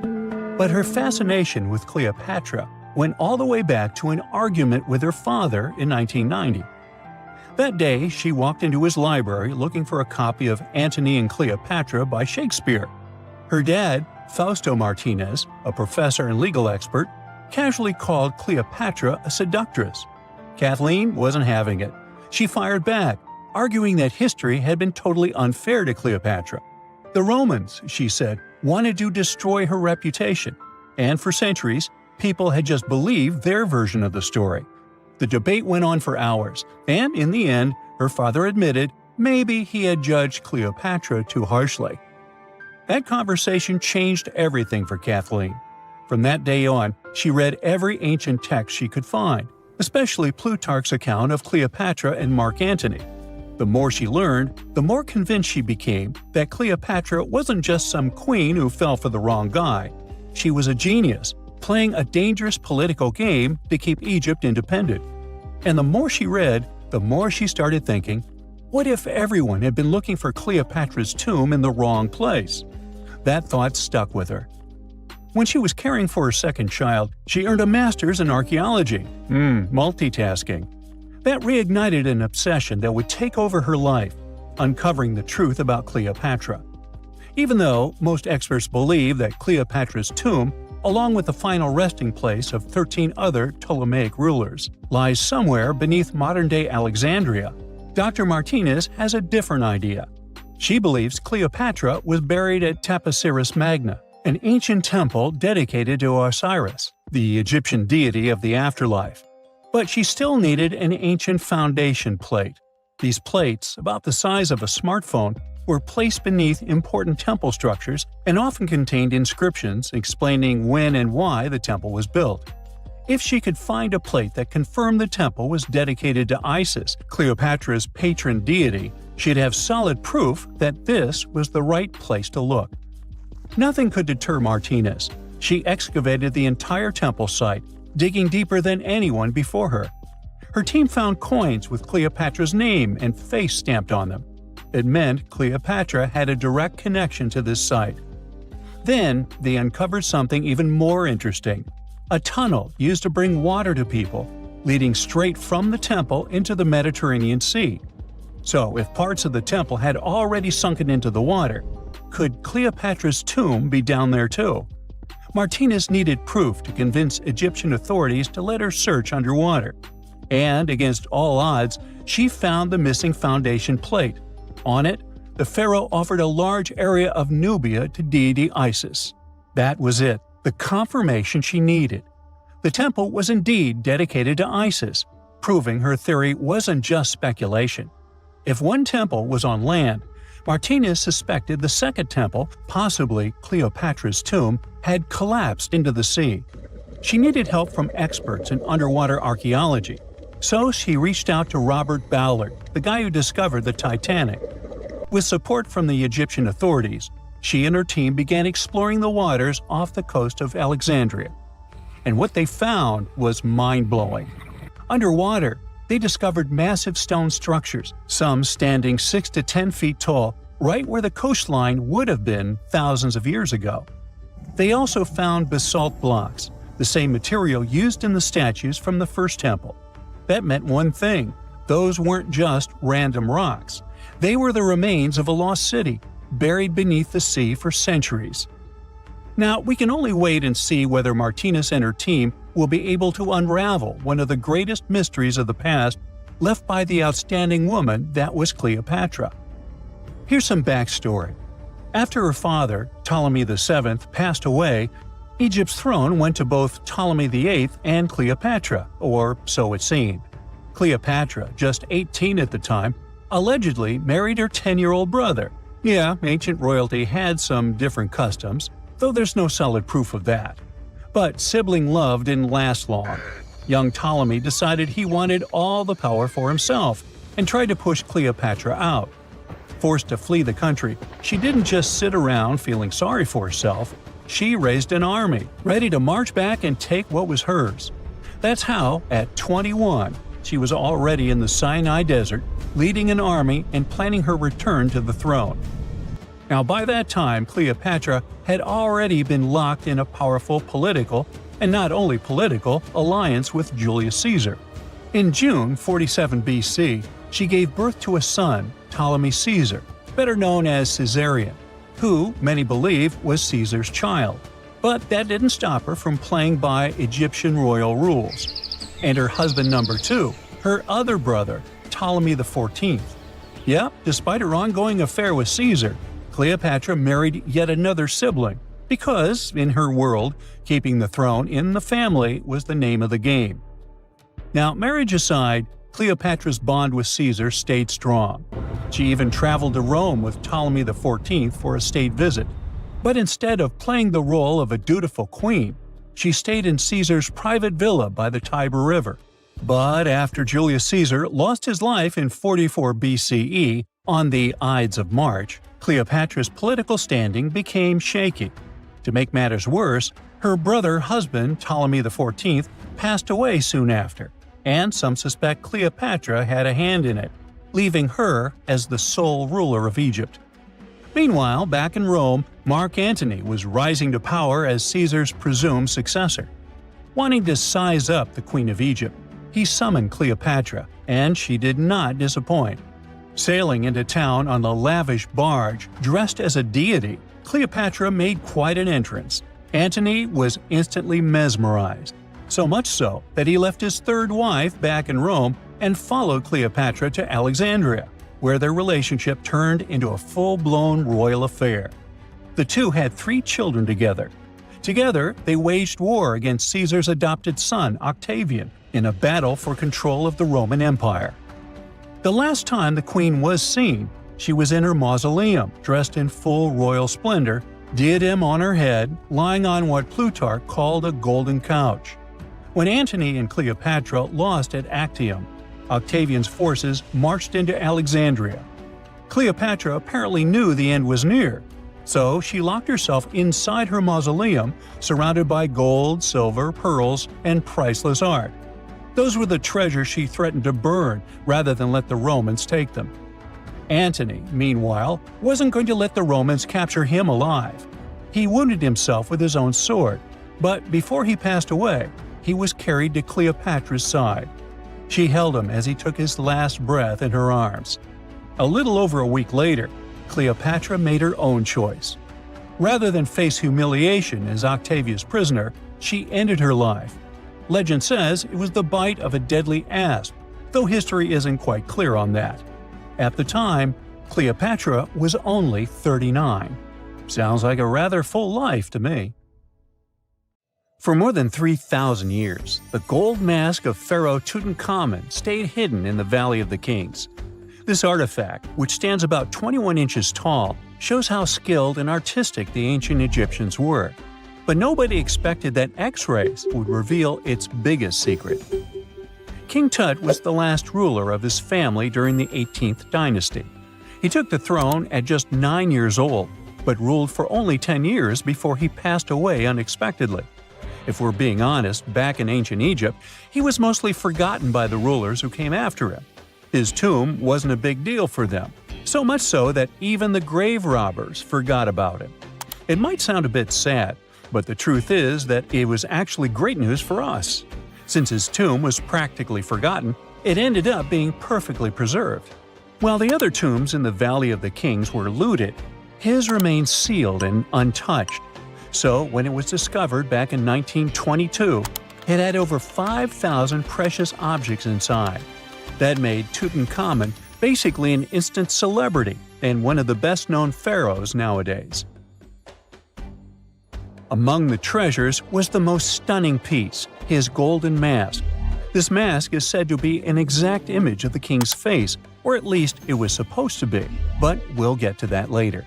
The purpose of this accurate representation of his face was to make sure that his soul would recognize him in the afterlife and return to his mummified body.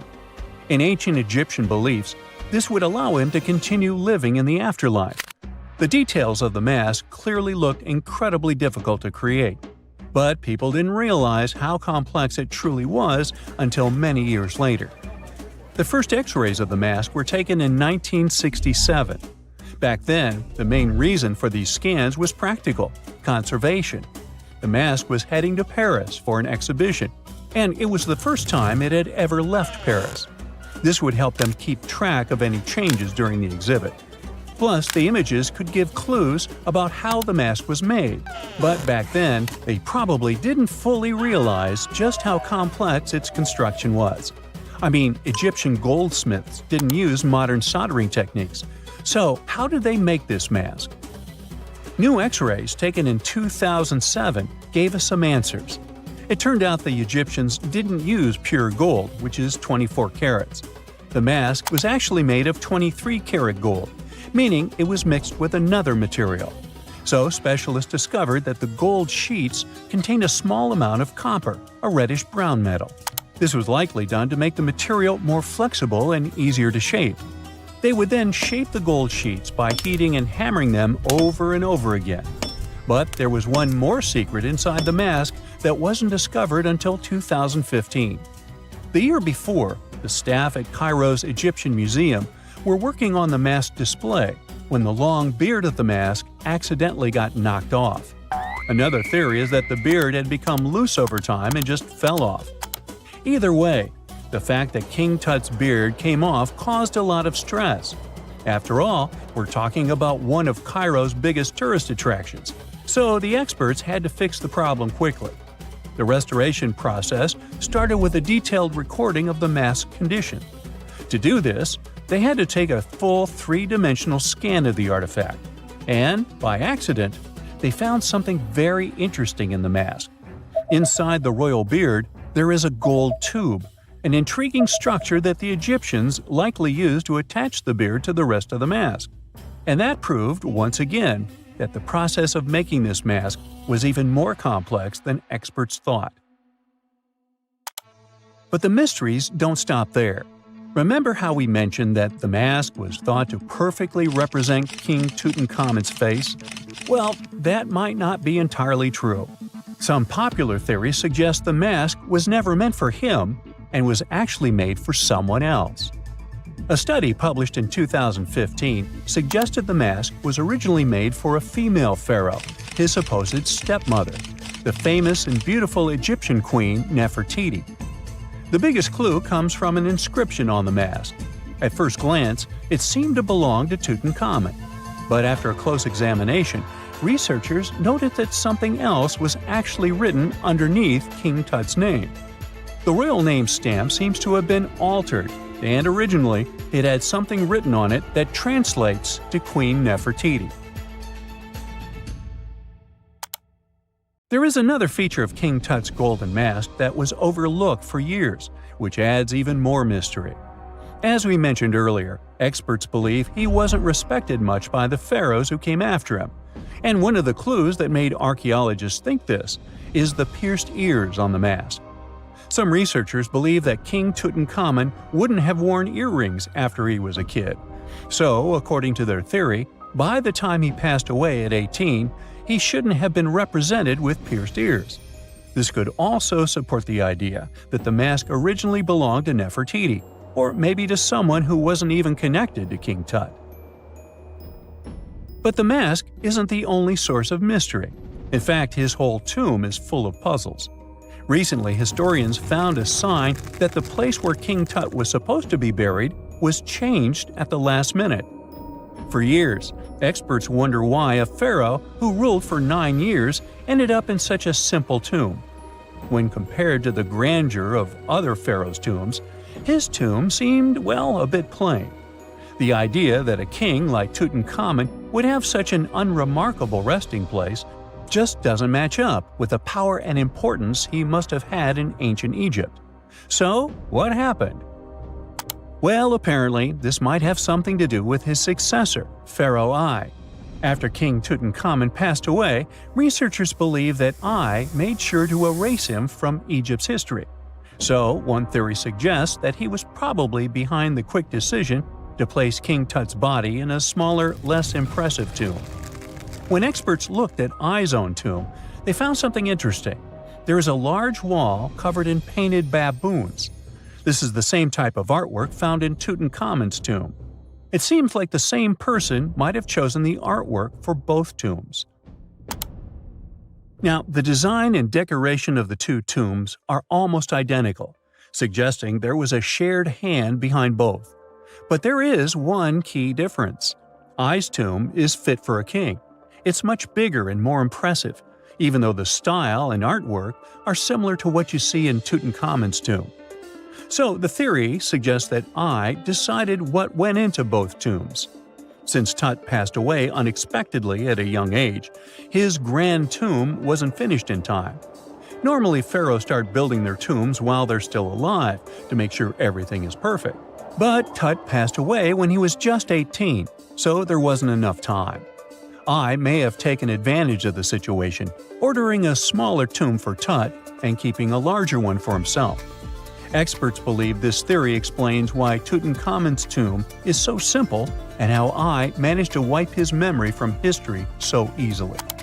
But in the end, the story of King Tut's mask and tomb is full of mystery and intrigue. Each new discovery sheds more light on what really happened all those years ago. But one thing is for sure, the secrets of ancient Egypt still have much to reveal, and King Tutankhamun will continue to fascinate people for years to come.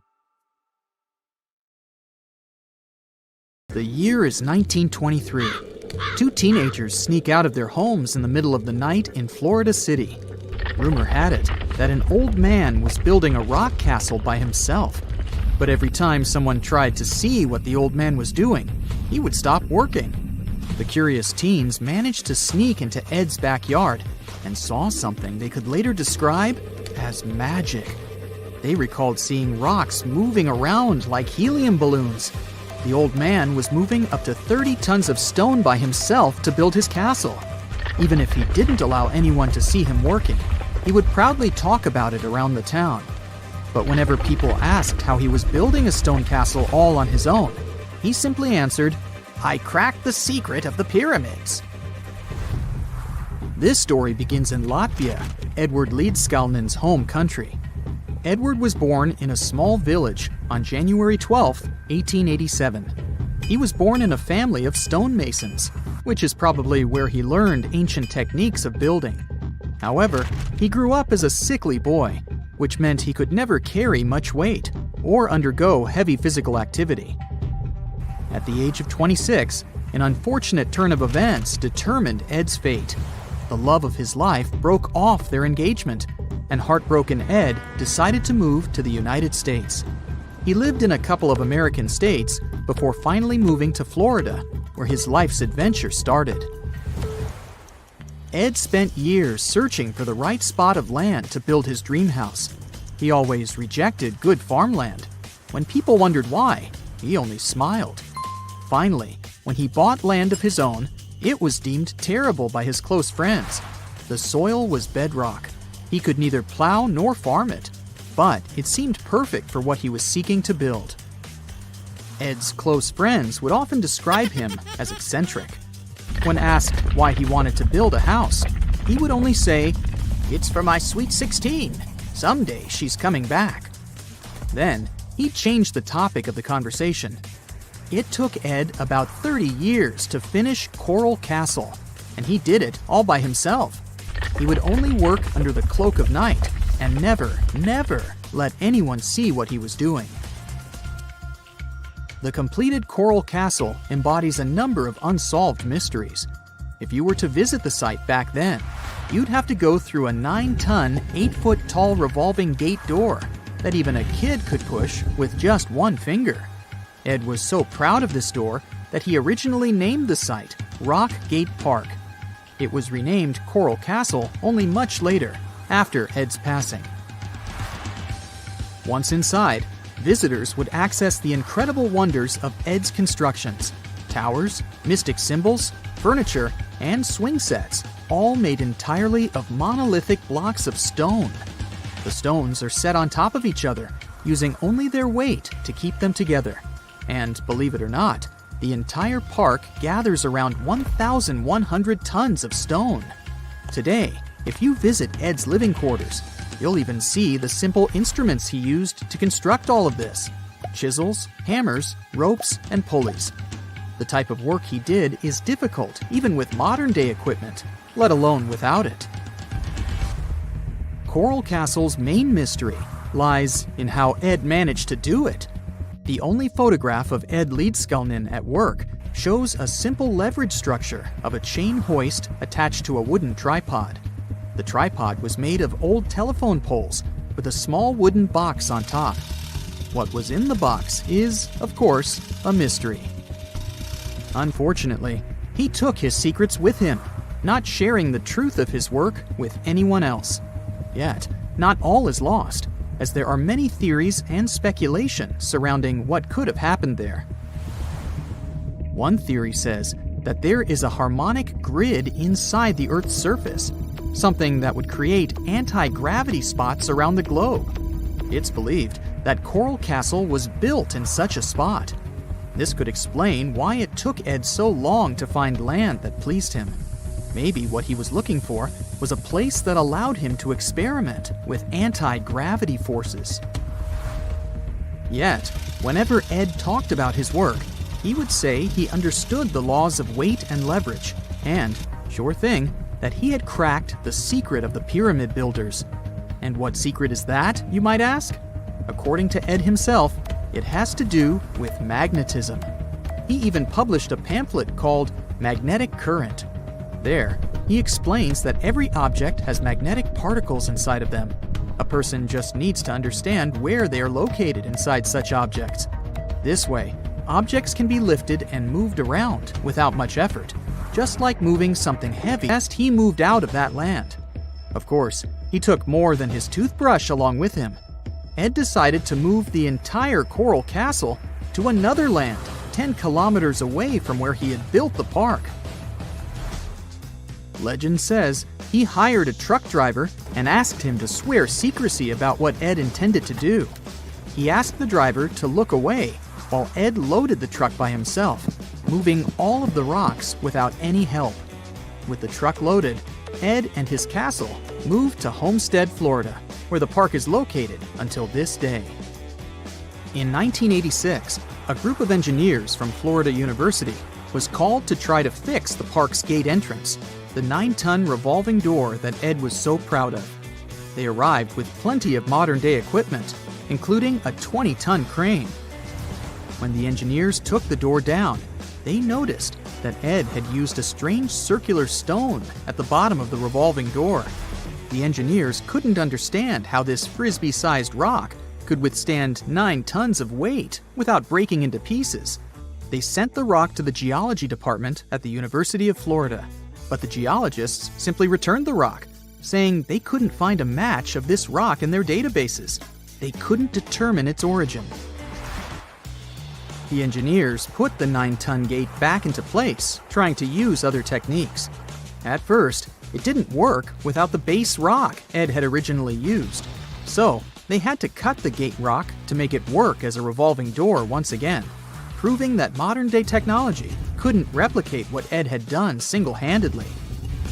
Fast forward to 2011, and another man claimed to have cracked the code of the pyramid builders and Ed Leedskalnin himself. Wally Wallington, a retired construction worker from Lapeer County, Michigan, has managed to build using similar techniques to those used by Ed. Wallington is known for having built his personal Stonehenge in Michigan. He is said to have used simple machines, such as levers and counterweights, moving around multi-thousand-pound concrete blocks.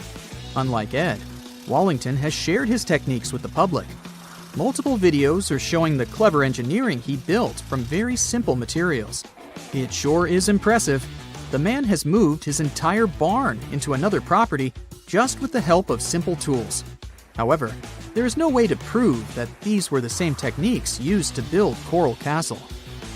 To this day, the secrets of Coral Castle haven't been unraveled. But hey, we can always keep trying to solve it. This just in, the world's oldest pyramid was built during the last ice age. And I'm not even talking about Egypt. I'm saying our ancestors might have spewed a 27,000-year-old pyramid in West Java. Gunung Padang is not exactly shouting pyramid. It's more of a mound with huge scattered stones tossed all over it. But local people seem to revere it, and they have for centuries.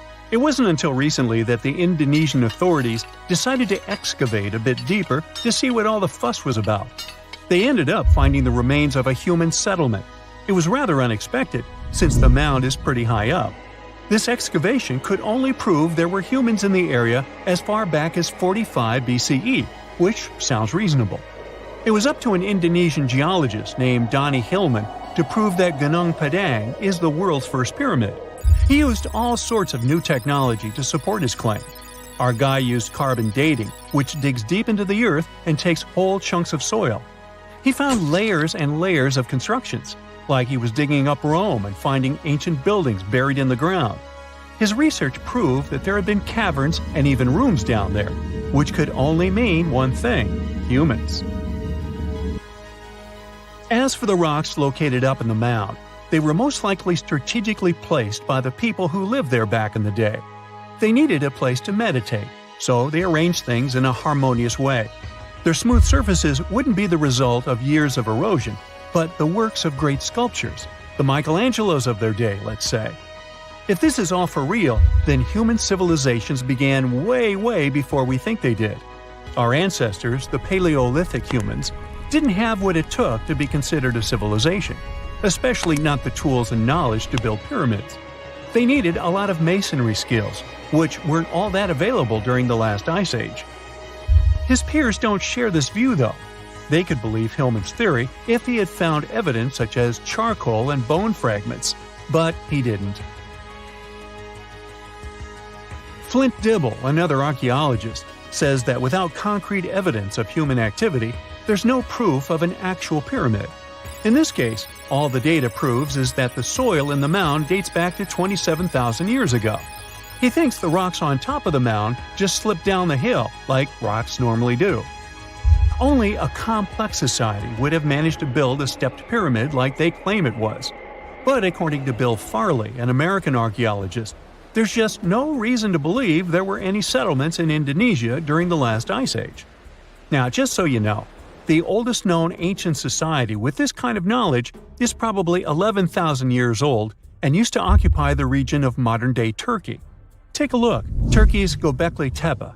It's also not a pyramid, but it's the oldest monolithic construction made by humans. Back in the Neolithic period, a lot of people settled there, and there are proofs for it. For example, the walls there are covered in ancient drawings of clothing and wild animals. Until recently, the title of the world's oldest pyramid went to a three-sided construction known as the Djoser Pyramid in Egypt. Djoser is located just a few miles south of the Giza complex in a town called Saqqara. It made its way to popular culture more than once. In the 18th century, it became a common feature in European paintings. Young men from the cultural elite did a grand tour around the world, and Saqqara was at the top of their list.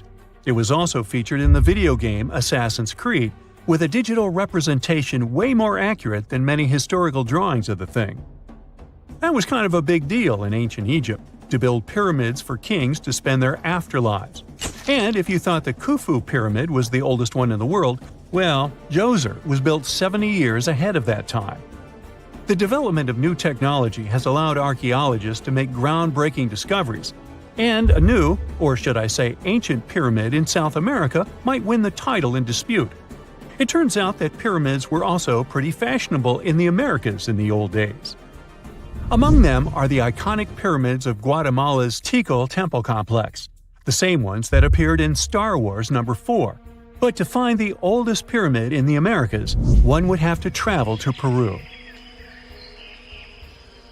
Deep in the Peruvian desert, archaeologists stumbled upon a sprawling ancient metropolis known as Caral. At first, researchers believed that the settlement was pretty recent, since the site was way too complex for ancient technology to handle it. As we said, Caral is a desert town, like Las Vegas, but without all the hoopla. This means no easy access to water, and for cities like these to thrive, they need a considerable irrigation system, which leads us back to complex technologies. The Peruvians surprised us all with this new discovery. This site was huge, filled with an amphitheater, houses, and religious buildings. The whole thing probably sprawled through 370 acres. And when scientists went to test their initial hypothesis using radiocarbon dating, they found that the city probably sprung around 2027 BCE. On the site, archaeologists found 6 pyramids that could possibly predate the one in Saqqara. As far as they know, both civilizations coexisted in the same time period, in opposite parts of the world. But since researchers can't pinpoint the exact age of Caral's pyramids, it's pretty hard to guess which civilization completed their pyramid first. If only we had a crystal ball. Now, it just so happens that the shape of a pyramid is something that nature is able to produce all on its own, leaving us modern-day humans a bit confused. A classic example is the Japanese site of Yaonagani, which also goes by the name of Japan's Atlantis. The entire monument is about the size of 5 football fields and the height of a 5-story building. Explorers and scientists believe that Yaonagani dates back to 10,000 years ago. For Japan's top marine geologist, Professor Masaki Kimura, Yaonagani is the heritage of a lost civilization. Kimura has dived into exploring the ruins over 100 times over the past 10 years. To him, there are clear signs of human activity down there. Check out this triangular-shaped pool on the monument's surface. Kimura thinks it's actual proof of humans, because this triangle-shaped concave is a historical symbol of water fountains in the region. As it happens with a lot of these cases, not all scientists are convinced the same. For many, Yaonagani is probably the result of thousands of years of erosion, and the fact that the monument is composed of one massive rock leads them to believe it is not really human-made. Sure, these huge basalt columns may look like the ruins of a palace, but they're most likely the result of the intense volcanic activity in the region. And speaking of natural formations that really look like a human made it, a pyramid on Mars has been a hot topic lately. Humans have been keenly trying to prove that there is life on Mars for quite some time. But some are stretching it really far, saying that little green or gray people built a pyramid on the planet to try and build their own civilization. This picture was taken over a decade ago by the Mars Reconnaissance Orbiter, the MRO, but it started to resurface recently. It shows what looks like a 3-sided pyramid. Some people claim that the smooth side of the pyramid could only be the effect of otherworldly work. Then science comes along and explains that Mars is home to one of the deepest canyon systems in the whole solar system. The so-called pyramid is located in what is known as the Kandor-Chasma region. This Martian region has a bunch of similar formations that are nothing more than the result of erosion. Nothing supernatural going on there, apparently. Imagine you were chosen to answer one of history's most important questions. What was the first civilization on Earth? The job description is simple, yet the task is extremely challenging. You need to unearth the proof of the world's first official civilization. Was it the Sumerians in Old Mesopotamia? Or was it the ancient Egyptians spread out along the Nile River? Not to make you nervous or anything, but history is quite literally in your hands. Good luck! Since you can't turn back the clock and visit Old Mesopotamia to get the answers to your questions, you'll need to research museum databases in order to get some clues. First things first, we need a definition of what is considered a civilization. It's not just thousands of people grouped together and living harmoniously. There are some key elements that together make a group of people a civilization. Like, for example, the domain of urbanism, aka city building, irrigation systems, and writing. You decide to begin your search by diving deep into the history of the Sumerians, which today hold the position of the world's first civilization. Now, imagine being the first of your kind. This means having no external examples. Rather, it means starting from scratch. First thing you'll need? A piece of land. And since there were no active water companies in the world at that time, you'll need a piece of land with easy access to water. So, the Sumerians settled between 2 major rivers, known as the Euphrates and the Tigris in southern Mesopotamia around 5000 BCE. Fun fact, Mesopotamia translates to the land between 2 rivers. On a modern-day map, it's more or less where Iraq is situated today. Together with land, a civilization needs ways to get food. The Sumer civilization had to face a dry and hot climate, but they managed to make agriculture thrive in the region. By diverting river waters and creating reservoirs and dams, the Sumerians allowed for a series of settlements to emerge across Mesopotamian plains. The famous city of Babylon was one of them. You know, the city that supposedly had those hanging gardens? I say supposedly because no definitive proof of the real existence of this monument has ever been found. However, it was considered one of the 7 wonders of the ancient world, and cited as a remarkable feat of engineering in an ancient book published around 290 BCE.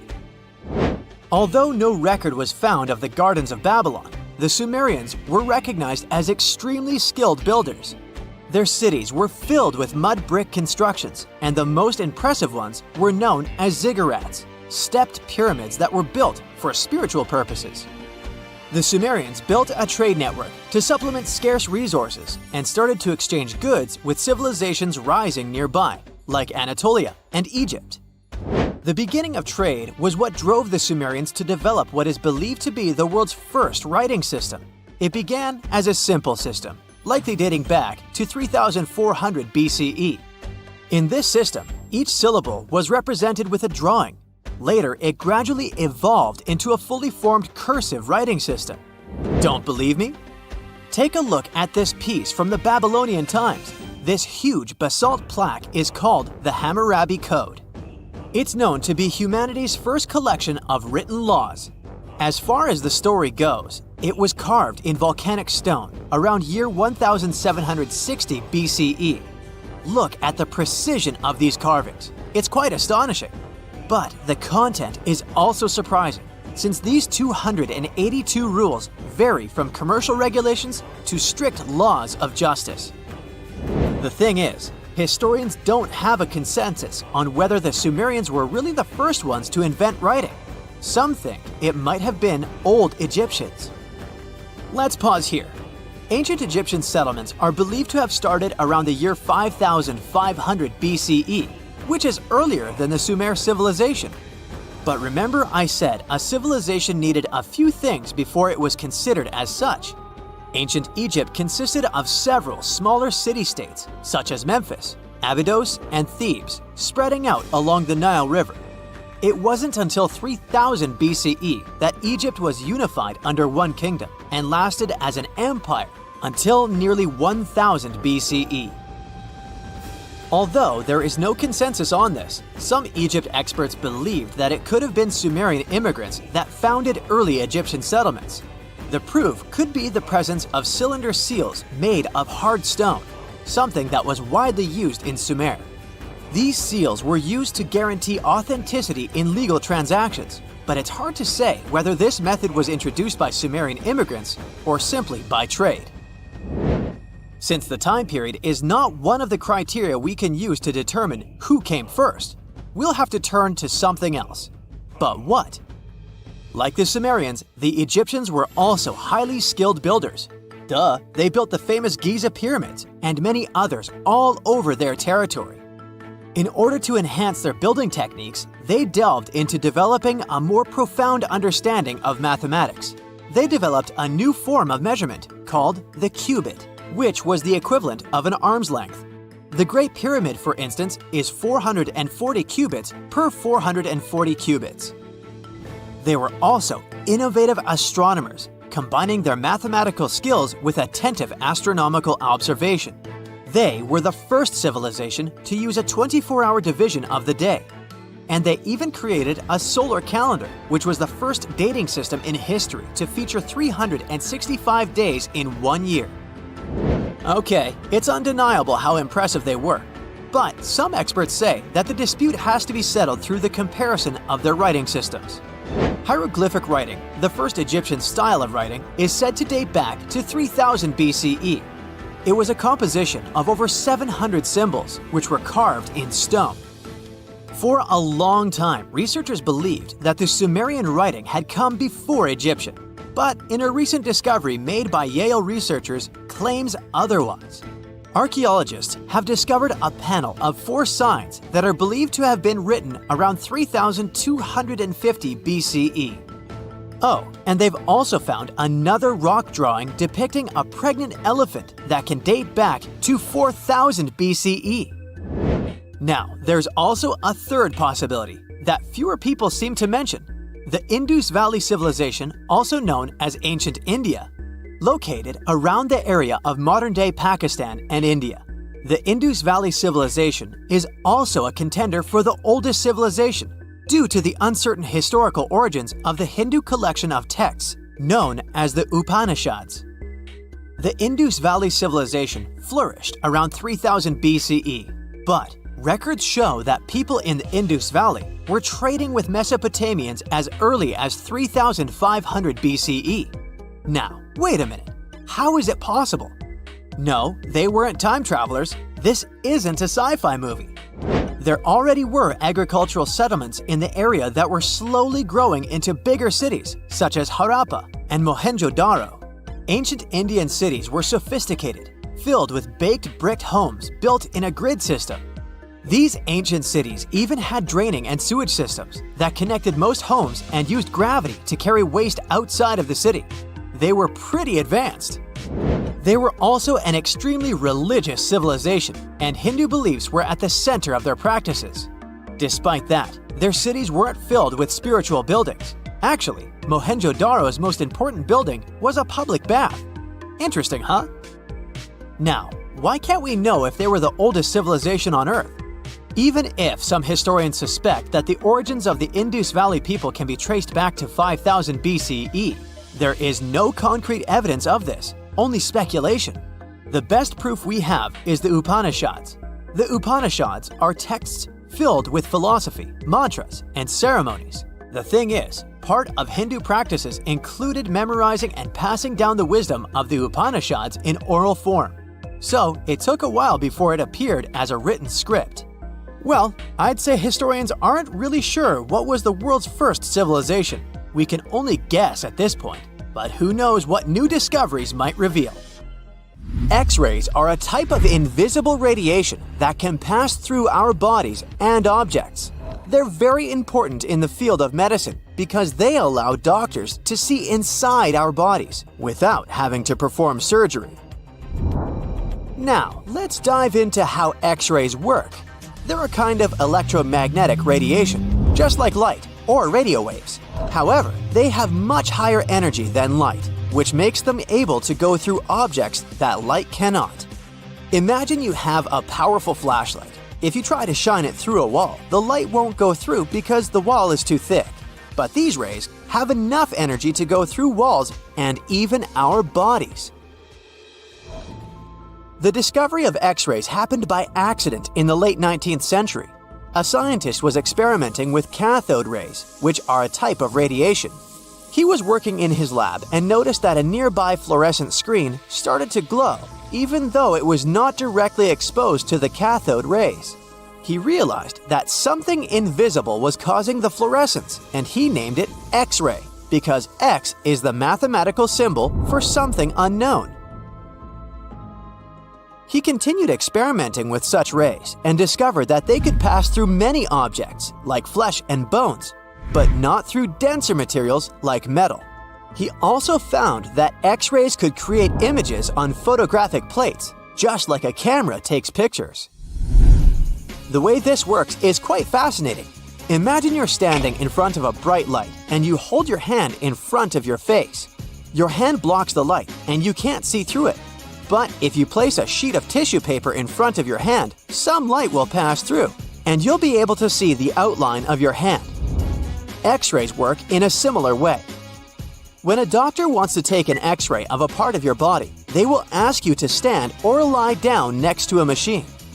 This device has a special plate that can capture the image. Let's say the doctor wants to further examine your arm. They will place the X-ray plate on one side of your arm and the machine on the other side. Then, the machine will produce a controlled burst of X-rays that pass through your arm. Remember how we talked about the tissue paper allowing some light to pass through? Well, in this case, some of those X-rays will go through your arm, while others will be absorbed or blocked by the denser parts of your body, like bones. The plate captures the X-rays that pass through your arm, and it creates an image. This image shows the bones and other structures inside your body, allowing the doctor to see if there are any problems or injuries. Now, you might be wondering why X-rays can pass through some things but not others. It has to do with the density and composition of the objects.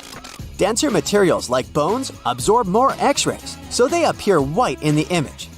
So when you look at the result, you'll see your bones as white shapes. Other tissues like muscles and organs are less dense and allow some of those rays to pass through. so they appear as gray shadows.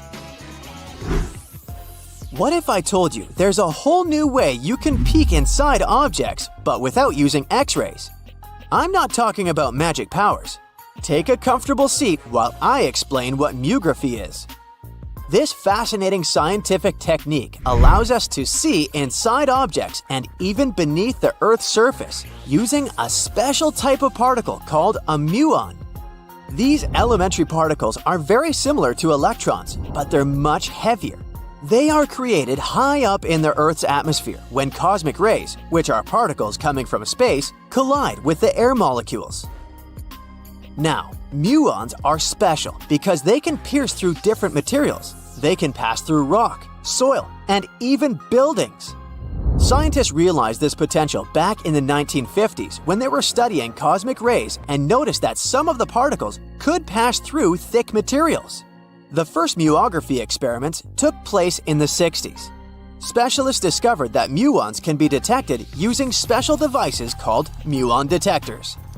These detectors are usually placed underground or in specially designed laboratories to shield them from other particles and background radiation. Now let's dive into how muography actually works.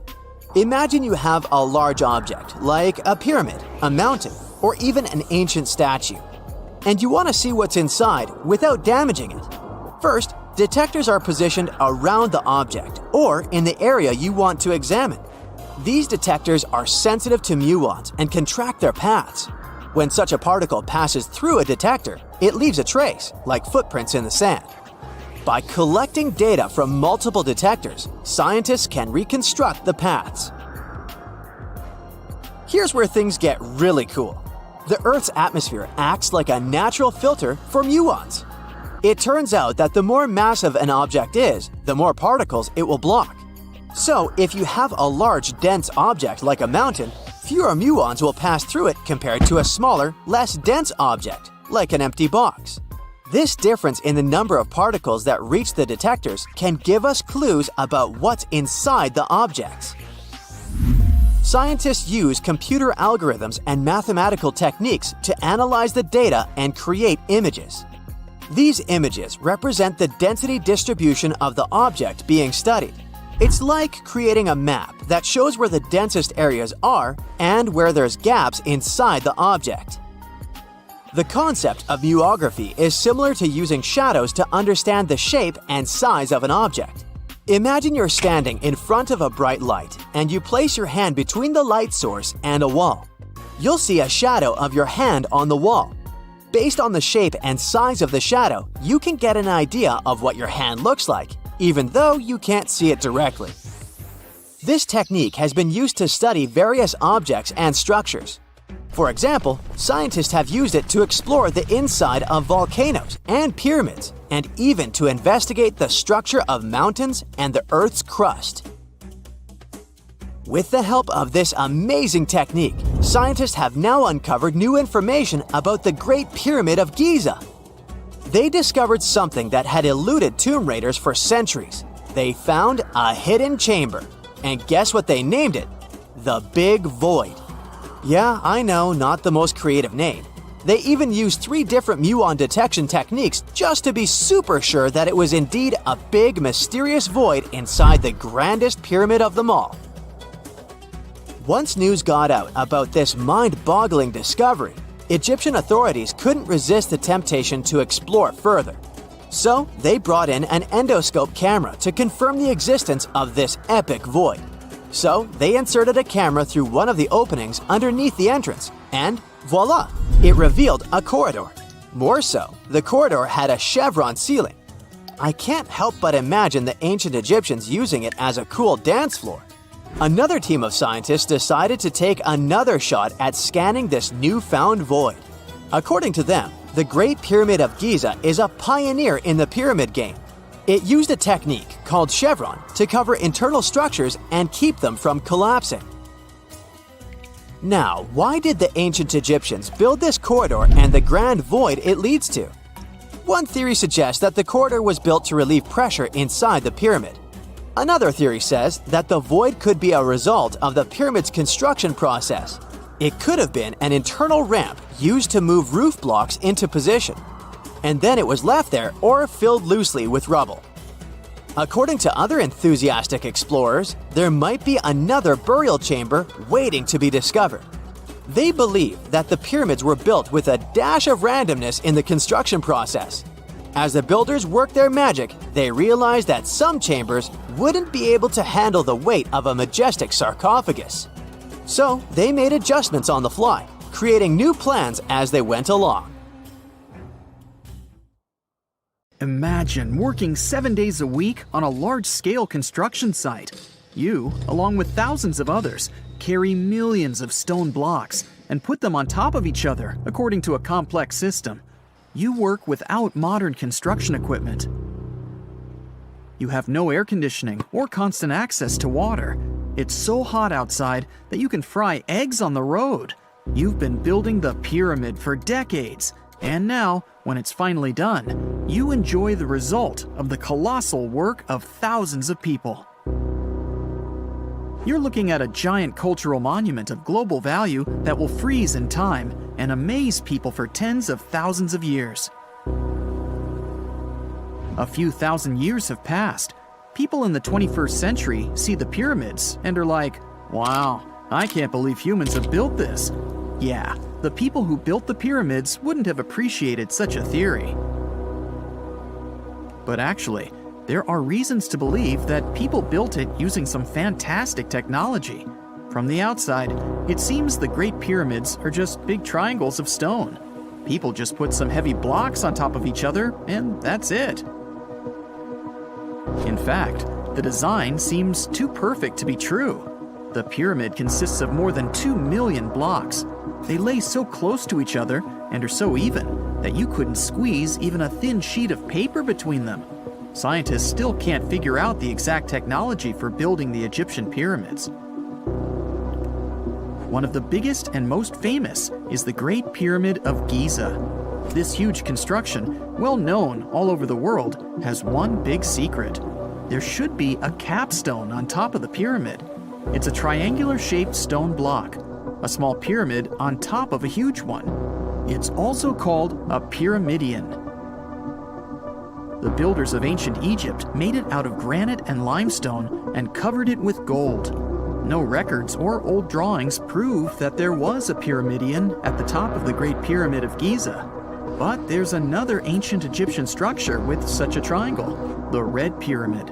It was built before the Great One, and its capstone has survived to this day. Archaeologists have found and reconstructed it. But where could the capstone of the Great Pyramid be? It's a mystery that still has no answer. Some are sure that some thieves have stolen it from the top. Maybe they just climbed up and pushed the pyramidion down.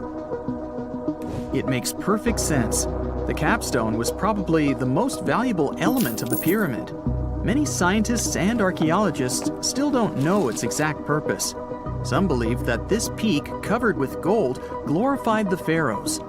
The capstone reflected moonlight at night and illuminated the entire space around it. During the day, the capstone reflected sunlight with its shiny surface. You could have noticed it from afar. The top of the pyramid was a kind of guiding star for lost travelers. All other stone blocks of the pyramid consist of limestone. People polished them to make them look shiny. In the past, they were even glowing and reflected light. You could see glowing pyramids from space, although they looked like tiny lights. Over thousands of years, winds, sandstorms, and rains have changed the pyramid's appearance. If people had taken care of them all this time, they would have looked like something out of science fiction movies, or the pyramids from Las Vegas. But unfortunately, we will never see their original appearance. Some archaeologists and scientists believe that the capstone could absorb the sun's energy and distribute it evenly throughout the pyramid. No one knows precisely why the Egyptians needed this technology. There's a theory the pyramids are ancient energy systems. The pharaohs applied this energy to use some unique technologies that were more advanced than all the achievements of the 21st century. and the triangular shape of the pyramids was ideal for boosting this electromagnetic energy. In theory, solar radiation, or electromagnetic forces, accumulated at the top of the pyramid, filled the inner rooms, and then went down the walls to the base. Any surface distortion could prevent the flow from spreading, so they had to create a perfectly smooth surface. That's why they installed the blocks so that nobody could squeeze a needle or razor blade between them. Many people believe in this theory because they built the pyramids from limestone. This material can hold energy inside itself. In the inner part, they created granite deposits to cause air ionization, that is, to create an electric charge. They also dug channels under the pyramid for water to transmit electricity. And at the top, they put a gold capstone, the best conductor of electricity. So, this is how you get a great power generator. Different cultures used similar technologies to create electricity all over the world. But these are all theories. If it had been working, humanity would have used these technologies today. There are mentions of the metal industry, chemistry, engineering, physics, mathematics, and astronomy in some ancient records. Most scientists don't believe in all these things. We know the detailed stages of the technology's development in different cultures. In the 21st century, scientists, historians, and anthropologists can track the evolution of all modern devices. If people had created some technological inventions in ancient times, the history of the world would have looked different. Perhaps all the achievements of antiquity could have been wiped off the face of the earth by global cataclysms, and it can happen to us. Just imagine how people would dig up a laptop in 5,000 years. Perhaps they wouldn't understand what kind of device it is. Another Egyptian wonder surrounded by mystery is the statue of the Sphinx. The Egyptians carved it out of a single massive piece of limestone about 4.5 thousand years ago. But scientists still don't know the exact date of its construction or who built it. People painted the Sphinx in different colors, so it looked much brighter and more vivid in the distant past. It was shining just like the Great Pyramids. Anyway, time hasn't only changed its appearance, but its name too. Initially, the Egyptians called it Horemheb. The Greeks renamed it the Sphinx about a few hundred years after it had been built. The Sphinx emphasized the greatness of the rulers of Egypt. It also performed a symbolic function of a watchdog guarding the tomb of the pharaoh and the paths leading to it. This version sounds realistic, since archaeologists have discovered many secret entrances at the foot of the Sphinx. Perhaps these rooms and intricate tunnels lead to underground halls with treasures. And treasures don't always mean gold and jewelry. According to legends and theories, the Sphinx guards the Hall of Records, the storage of all humankind's knowledge. The information about the ancient mythical state of Atlantis could be there. You can find many detailed maps of the internal dungeons of the Sphinx on the internet. They show structures 12 stories deep under the statue. It looks like a small city filled with gold, scrolls of knowledge, and various ancient artifacts. But don't believe all these maps. These are just theories. Several thousand years have passed, but people have very little information about it. Archaeologists know that there are still many strange and exciting things about the Sphinx that are still undiscovered. Some locals are afraid to research because they believe they can awaken something terrible from the underground depths. Therefore, it's mostly scientists from other countries who conduct the excavations. In 1998, scientists discovered strange tunnels leading to empty rooms under the Sphinx. They realized that some people tried to get there through tunnels in the past, and maybe those people took all the treasures that were there. One of the legends says that some powerful artifact lays beneath the Sphinx. Its technology can change the whole world, but the locals are hiding it because it can damage the planet. Some believe that you can find evidence of unknown technologies painted on the granite walls in the pharaoh's tombs. But most likely, these paintings and signs tell us the myths and legends of ancient Egypt. But what if Egyptian symbols and drawings are detailed instructions for using ancient technologies? What if the locals that lived at that time thought, people in the future won't be able to get energy themselves. Let's leave some detailed instructions for them. Anyway, there are many riddles and theories. In reality, the search for answers is a dangerous undertaking, since it's not easy to get into the underground halls. Excavations can ruin the structure of the entire Sphinx. Any person inside the tunnels may get lost and never be able to find their way back. Besides, it costs a lot of money. Now, what would be awesome is if people could invent some device that could scan underground areas and show their detailed models. Egyptologists have been digging around every inch of the Great Pyramid for ages. Yet somehow, they overlooked this stunning pink granite bathtub buried a few miles next to it. And here's the deal. This mysterious oval tube lying next to the Khufu pyramid for years may provide evidence that the Egyptians built the pyramids not only for monumental purposes, but also to generate electricity, experimenting with it long before Alessandro Volta and Thomas Edison. The Giza Plateau is famous for its three pyramids, Khufu, Khafre, and Menkaure. But there are also two smaller foundations next to them, the unfinished North Pyramid of Zayat el-Aryan and the Layer Pyramid. Some researchers say these buildings were never finished, while others think they were destroyed for more mysterious reasons. One of these reasons might have to do with the original usage of the Giza pyramids, the idea that they were used as an electricity generator. To connect these dots, we need to go back to the beginning of the 20th century. That's when an Italian architect and Egyptologist named Alessandro Barsanti decided to examine the Zayat el-Aryan pyramid. Near the site, he noticed something unusual: scattered granite fragments. To a casual passerby, these might have seemed insignificant, but Barsanti recognized the signs. You see, ancient Egyptians often used sites to prepare stones before transporting them to their final destinations. The fact that there was granite on the ground intrigued him.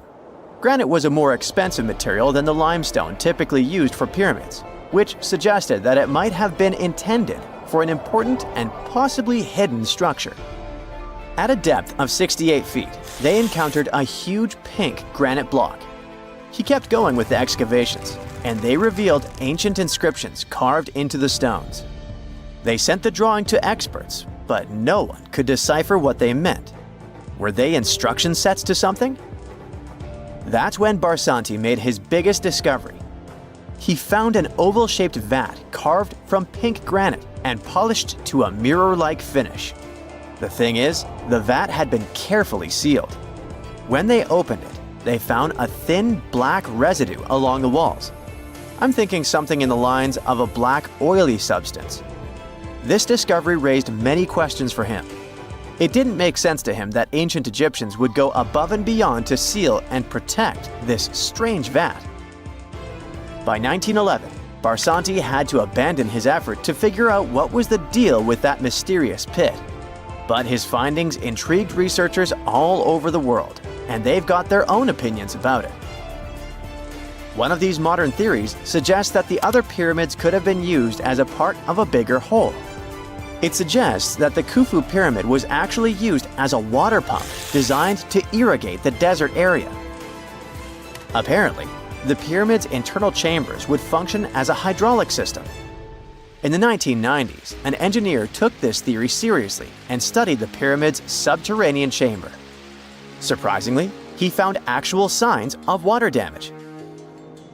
Apparently, the pyramid generated powerful compression waves, aka pulses, that could create electricity. This raised an important question. Could the ancient Egyptians have used the pyramids as a generator in order to produce electricity? On paper, that was proven to be possible, but hey, agreeing on the original use of the pyramids is probably one of the most difficult things in the world. So, we're still not 100% sure about this. Apart from that, Egypt is a playground for important discoveries regarding humanity's past. I mean, scientists have just discovered what looks like a cosmic command center, similar to that room from the Doctor Strange movies. They discovered an L-shaped astronomical observatory, measuring around 9,000 square feet, dating back to the 6th century BCE. Definitely the first and largest of its kind from that era. The mud brick structure housed tools used for calculating dates related to ancient Egyptian rites, royal coronations, and agricultural plans. This observatory is located in the archaeological site known as the Temple of Pluto, just 50 miles east of Alexandria. It's pretty impressive. The structure was designed so that you'd get inside the room through an east-facing entrance. This way, you'd get to see the sunrise. Once inside, you'd find a pretty huge shadow clock, used to tell time by tracking the movement of shadows inside the room. This variant of a sundial clock was nearly 16 feet long. That was quite an exciting discovery. Another interesting one was that scientists and Egyptologists have discovered the first ever pregnant mummy. Now, even if we know quite a lot about mummification processes, we keep making discoveries that open new doors into the lives of ancient Egyptians. It took so long for someone to find out this mummy was expecting at the time she was embalmed because she was placed in a male's coffin. More specifically, a male priest. Historians say that during the 19th century, a lot of traders mixed coffins up in order to sell them. Yes, that means they opened them and switched mummies to please their buyers. It was a complete surprise because they were hoping to study more about ancient health issues when they opened this coffin up. But they had another special research on their hands: prenatal practices in ancient Egypt. This mummified woman who lived about 2,000 years ago was from 20 to 30 years old when she passed away. She was found in Thebes, and her remains were incredibly well preserved. You see, mummification recipes varied across Egypt. In this woman's case, researchers could tell she was a member of the high society since she was buried with special amulets. But since mummification methodologies differed so much between cities and time periods, they still have to dig further to understand why she was embalmed along with her baby. Speaking of mummies, scientists were digging up a final resting place in Saqqara, also in Egypt, and they unearthed two embalming workshops. One was for humans and the other for sacred animals. Apparently, the workshops date back to about 2,400 years ago. They were equipped with stone beds, clay pots, and ritual vessels. Everything you needed to mummify. But that's not all. Archaeologists also stumbled upon cheese stored in jars behind tombs that were over 3,000 years old. Yep, cheese. This shows that the ancient Egyptians were pretty savvy when it came to preserving food, too. They knew how to store stuff for the long haul, not just the mummies. It really shows how they applied their preservation skills to both food and bodies, giving us a glimpse into their impressive technological know-how. Scientists have also found one of Egypt's oldest complete mummies, and to their surprise, it was completely covered in gold.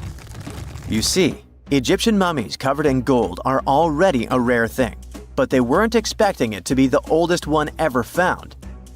The mummy was quite well preserved, and they could identify that it was the remains of a wealthy man called Hekashepes. Many symbols show that he was important and wealthy, like the band he wore on his head and the bracelet on his chest. He was also dressed in a tunic wrapped with a belt, which was a way to preserve the good appearance of a person after they passed away. To reveal it, they had to open the final resting place with mortar. Basically, it was like they were opening a time machine, just as the ancient Egyptians did 4,300 years ago. If you think about it, it's almost like entering a time capsule. Enough about mummies. Scientists also found something very exciting hovering above the pyramids. They had to use a fancy top-notch radar known as LARID, aka Low Altitude Long Range Ionospheric Radar, which can see these invisible waves far away into the sky. LARID helped them discover giant plasma bubbles floating in the air above the pyramids. These bubbles are called plasma bubbles, and they wreak havoc on modern technologies. I mean, they can disrupt GPS and phone signals for hundreds of kilometers in diameter from where they're located. These bubbles are massive, sometimes as big as cities, and they're caused by the sudden depletion of charged particles in the ionosphere. So, instead of spreading out evenly throughout the ionosphere, they stick together in this wave-like form. This was a pretty important discovery because it can help scientists understand how to prevent these waves from messing with our technology. Secant, cosine, tangent, sine, 3.14159. Yeah, that was the cheer we heard coming from the trigonometry club back in the day. For the rest of us in math class, terms such as sine, tangent, and pi were just bewildering. Who invented these and why? Was their only purpose to make it harder for students? Well, not quite. Trigonometry was invented by the ancient Egyptians. They needed this knowledge to construct pyramids, and they did a pretty good job too. The Great Pyramid in Giza still stands today, some 4,500 years after it was built. No recalls either. So let's get out of that classroom and on a journey through time to reveal the secrets behind the ancient Egyptians' precision. Here you are, standing on the Great Pyramid's construction site, some 9 miles from Cairo. Well, the city still isn't there, as you're surrounded only by the desert and teams of construction workers. They're transporting large stone blocks weighing 2.5 tons each. They're inside a wooden sled that sits on large rollers. A crew of 8 men rolls these blocks along the ground. You immediately think of the rollers on a supermarket cash register. The principle is exactly the same, but the scale is greater, much greater. Scientists estimate that the Egyptians used 2.3 million such blocks in the Great Pyramid alone. And the block in front of you is one of the lighter ones. The heaviest of them weighed up to 15 tons. But where did all these blocks come from? Most of them originated from quarries around Giza. It's not that impressive, you think, but wait until you hear how ancient engineers transported the granite used in construction over 500 miles to the pyramid. There were no railways or highways back then, but the mighty Nile was always there. Researchers even believe that the Egyptians dug a canal to connect the Nile directly to the pyramid's construction site. All they had to do then was to wait for the flood season to begin, and voila! The rising water levels floated the heavy stone blocks for them. But how did they lift the enormous stones on dry land to stack them up to the top? Did they use oversized cranes? Well, ancient Egyptians worked around this problem, literally speaking. One of the workers is now pointing to the giant ramp going around the pyramid they're building. This is how a mountain road zigzags its way to the top. If the ramp went directly to the top of the pyramid, then workers couldn't pull the stone blocks along it. It would be too steep. Scientists have calculated that 8% could be the maximum incline. So ancient Egyptians just extended the ramp around the pyramid. Again, these are all theories, as the ramp could have been inside the pyramid, as some researchers suggest. The exact building method is still a mystery, guarded by the Sphinx. That's its real name, right? Wrong. As the Great Sphinx is just the statue's alias. You know, the name writers take when they want to hide their true identity, or a singer's stage name. The Sphinx's real name, translated from Egyptian, means Horus in the horizon. That was the name for the Egyptian deity of the sky. The trail of mystery doesn't end there, as a man walks past you with a bucket of paint. He's going to add a touch of color to the Great Sphinx. Researchers found specks of this red color next to its ear. That was some strong paint, as it survived for thousands of years. You are now standing straight in front of the Sphinx. You look up. It's very tall, right? 66 feet to be precise. Now resist the urge to take a selfie. You can do it. Now you notice something else. It looks like the Sphinx is in the center of a giant triangle in the back. That's one side of the Great Pyramid. And no, your eyes are not playing tricks on you. The Sphinx really does sit in the center of the pyramid's lateral face. Here's where math comes in handy. A pyramid has 4 sides, called lateral faces. There's also a 5th face, the base, but that's not visible. It's, wait for it, face down. The Sphinx has one last mystery to reveal: its age. Scientists agree that Pharaoh Khafre built the Sphinx. He ruled after his father, who had built a great pyramid nearby. So both structures were finished around the same time. Let's talk about numbers again. You've heard of Cleopatra, the Egyptian princess described as a woman of great beauty. Hello? She saw the pyramids, but she lived closer to the time of the first iPhone than the time of the people who built the pyramids. Fascinating, right? You can see thousands of people around you. They're working hard to build the pharaoh's tomb. But how many of them are there exactly? One Greek philosopher estimated there were as many as 100,000 workers. Seems like an okay number for such an enormous structure, but it can't be true. Science simply can't back up this number. Egyptologists put the total number of workers at 30,000.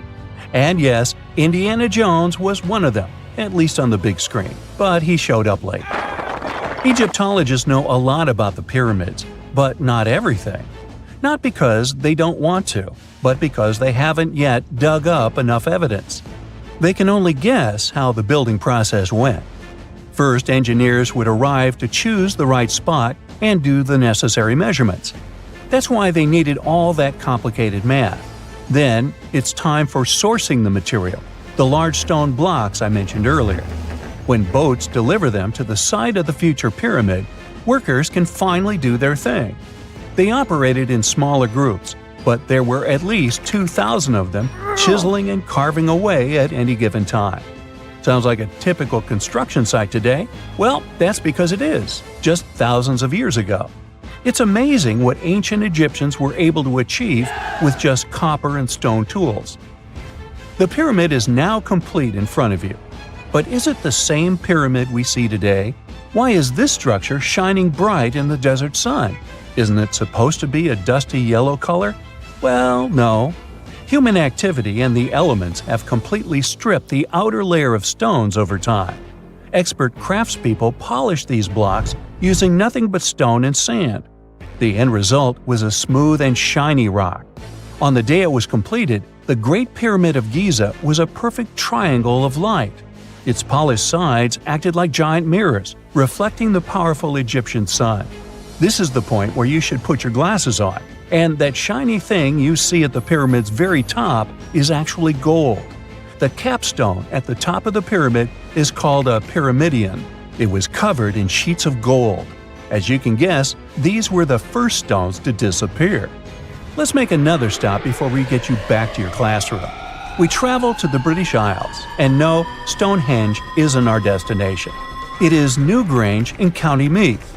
Scientists estimate that the ancient peoples of Ireland built this stone monument around the year 3200 BCE. This makes it older than both Stonehenge and the Great Pyramid in Giza. The function of the circular mound in Newgrange is the same as the one of the Great Pyramid and equally mysterious. The estimated amount of loose stone present in the valley is over 220,000 tons. And it's not just randomly thrown on a pile.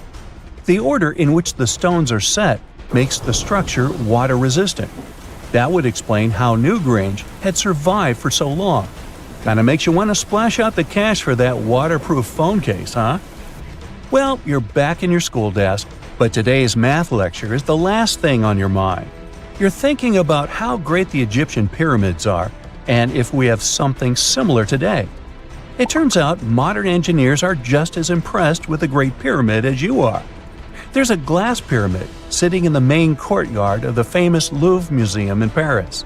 The panorama of San Francisco wouldn't be complete without the 48-story Transamerica Pyramid. But Las Vegas went the furthest. There we find the Luxor Hotel. It's so big that it's the third largest pyramid on the planet. And guess what's in front of it? Yup, a replica of the Sphinx.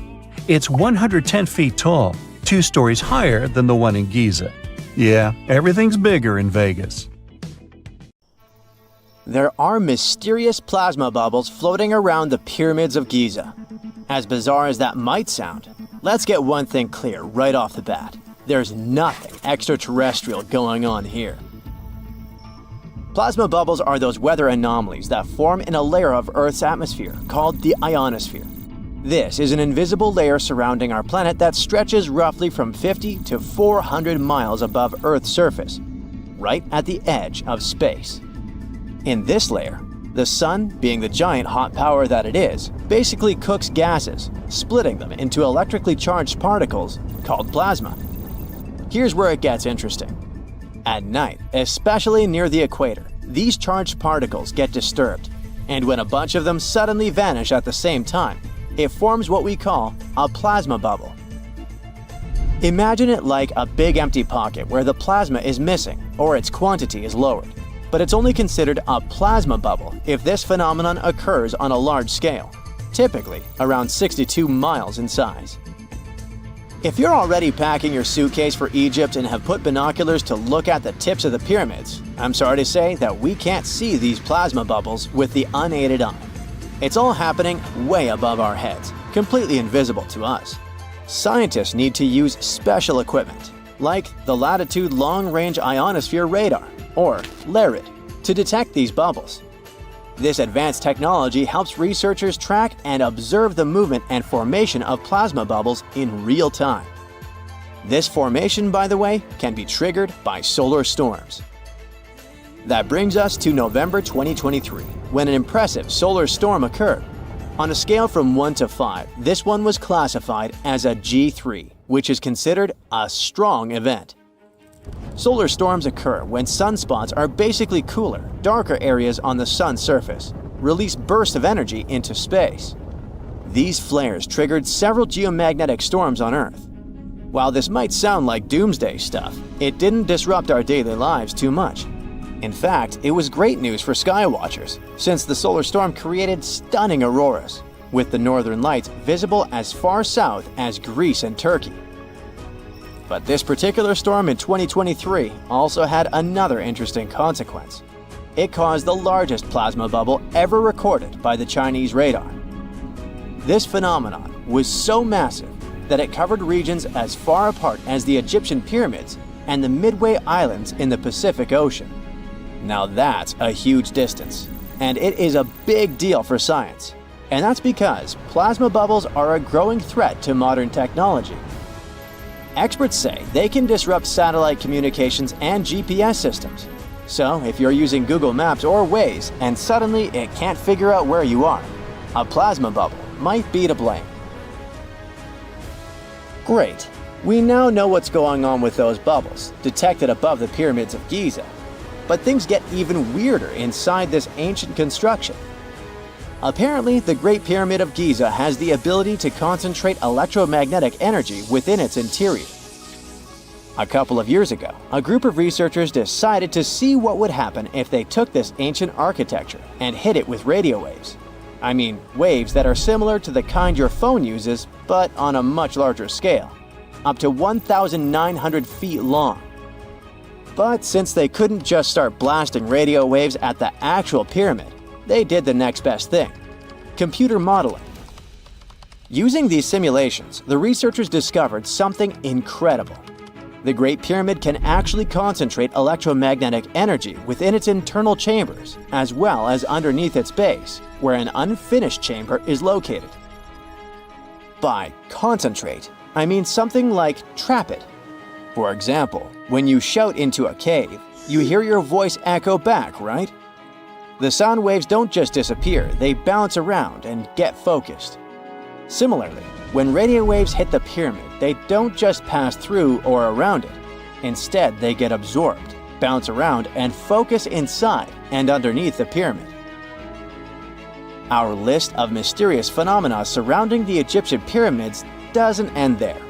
Inside the pyramid, there's a long, narrow passage that leads to what's known as the King's Chamber. This room sits at the center of the pyramid, and it's believed to have been the final resting place of Pharaoh Khufu, the ancient Egyptian leader who commissioned the entire thing over 4,000 years ago. When visitors step into the King's Chamber, two things normally strike them: the room's incredible acoustics and its heavy, imposing structure, which is entirely lined with red granite. Recently, scientists have started to connect these two facts. Some researchers now believe that the king's chamber might be able to catch or pick up sound energy generated from other parts of the pyramid. In other words, this room might have been designed to amplify sound in a way that no other chamber in the pyramid can. To test this theory, researchers conducted an experiment where they sang in the Queen's chamber, which is located directly below the King's chamber. Here's where it gets wild. The music couldn't be heard in the lower underground rooms of the pyramid, but it sounded loud and clear in the King's chamber. One possible explanation for this is the type of stone used in the King's chamber: pink granite. Granite is known for its piezoelectric properties, meaning it can absorb energy from its surroundings, like sound vibrations, and convert it into electrical energy. This suggests that the chamber's unique acoustics might be due to more than just the shape of the room. It could be that the granite itself plays a role in amplifying and concentrating sound waves. According to scientists, these discoveries open up a whole new field of research into the pyramid's potential. Could the ancient pyramids have somehow harnessed the energy created by sound waves, or even Earth's natural vibrations? It might sound far-fetched, but considering the granite's piezoelectric properties are well documented in modern science, it's not entirely impossible. Who knows? Maybe we've only just scratched the surface of what the pyramids were truly capable of. Speaking of just scratching the surface, there's even more to think about, like how the pyramids ended up in such a perfect location. It seems the builders lined up the Great Pyramid with the cardinal points, meaning its sides are almost perfectly aligned with the four main directions: north, south, east, and west. There are many theories about how they did it, but one study suggests that Egyptians might have used the fall equinox to achieve this perfect alignment. During the equinox, the sun rises and sets directly in the east and west. It probably made it easier for builders to use the sun's position as a guide. By watching the sun during this time, they could make sure the pyramids were positioned just right. If we think about all these strange things about the pyramids, I mean their perfect alignment, the ability to concentrate radio waves, and the materials used in the chambers that might generate electrical energy, could the real purpose of the pyramids actually be much more complex than just being tombs? Well, Nikola Tesla thought so. It is said that the famous inventor and engineer was kind of obsessed with the Egyptian pyramids, and he wondered if they might actually be giant energy transmitters. He believed the shape and position of the pyramids could help them function as huge generators, capable of producing free, limitless energy. Some researchers agree with Tesla and believe that these massive monuments might have been designed as giant power plants. According to their theory, builders could have figured out how to move ions, those electrically charged particles in the atmosphere, by placing materials like copper, gold, and silver around the pyramids. So, it's definitely possible that the ancient Egyptians created a sustainable, renewable power source. Although this is a very interesting thought, we haven't been able to confirm this theory, and the true purpose of the pyramids remain one of humanity's biggest mysteries. And now we're off to almost 5,000 years ago. Let me take you to ancient Egypt, where back in 2550 BC, guess what? The construction of the Great Pyramids of Giza started. People learned to build cathedrals and skyscrapers, but it wasn't until recently that these massive buildings appeared. It's still a mystery to even modern scientists how these pyramids were built 5,000 years ago. No wonder they are one of the 7 wonders of the ancient world. They're also the oldest of them and the only wonder of the ancient world that still exists in the 21st century. It must have taken a lot of cooperation to build a thing that massive, even for today's metrics. But the Giza pyramids weren't the first pyramids ever. The first one, called the Step Pyramid, was built around 80 years before the first pyramid of Giza in 2630 BC for King Djoser. It wasn't meant to be extraordinary, but ended up being quite impressive. It was a pyramid of 6 stepped layers of stone. It was 204 feet high, which is as tall as a 19-story building, and it was the tallest building that existed at that time. It wasn't just a pyramid though, it was surrounded by a whole complex of buildings, including even courtyards. In ancient Egypt, people believed in the afterlife, so everyone, especially kings, wanted to make sure they had everything they needed to get ready for it. Here's why the pyramid complex was perfectly supplied with a lot of objects people used every day. The complex included a pyramid and a kind of a palace.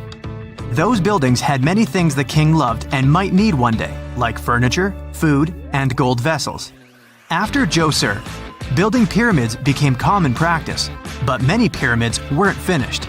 It would usually take about 20 years to build one, but many rulers reigned way less than that. Overall, there are more than 100 pyramids. The most famous pyramids are the Great Pyramids of Giza. The first one and the biggest one was built for Pharaoh Khufu, around 2550 BC. Initially, it was 481 feet tall, which is as tall as a 40-story building. The second pyramid was built for Khufu's son, Pharaoh Khafre, around 2520 BC. It's just a bit shorter, usually standing at 471 feet high, a 39-story building. This is the pyramid with the famous statue of the Sphinx. Sphinxes have a lion's body and a human head. They were built to guard important areas. This one has the head of Pharaoh Khafre and is guarding his pyramid, facing the sunrise. The Sphinx is most well known and is one of the world's biggest and oldest statues. Originally, it had red color and did have a nose. It's still possible to see the trace of red pigment by its ears. But no one knows exactly when the nose disappeared. For some time, the Sphinx was sort of hidden underground, being covered with sand up to its shoulders. Luckily, in the early 1800s, an adventurer with a team of 160 people dug it out. The third pyramid of Giza is the smallest one, being more than twice shorter. Originally, it was 218 feet high, about the height of a 20-story building. Built in 2490 BC, it was a pyramid for Khafre's son, Menkaure. The pyramids are designed to align with the points of the compass, and their sides symbolize the rays of the sun. But back at the time, there were no compasses. Ancient Egyptians figured out the directions themselves, and with amazing precision. To align the pyramids, they used two constellations. Originally, the pyramids were covered in smooth white limestone and had a gold-silver top to reflect the sun. Later, the white limestone was taken from the pyramids by other kings and used for other buildings. Scientists estimated that ancient Egyptians used about 2.3 million stone blocks to build the first pyramid. Each block weighed more than 1 ton. This is the weight of a rhino. Some blocks were even bigger, being almost as heavy as an elephant. 4.5 millennia ago, there was no modern equipment to help build it. There were no machines, no wheels, and even no steel. The only metal available to them was copper. Even today, scientists aren't sure how the Egyptians managed to build the pyramids. There are no records left that would shed light on it. Some even think that Egyptians wanted to keep it as their secret and didn't even record it on purpose. Many believe that poor people and foreigners built the pyramids, but it's not true. Actually, the builders were very skilled workers, and they were fed and paid well.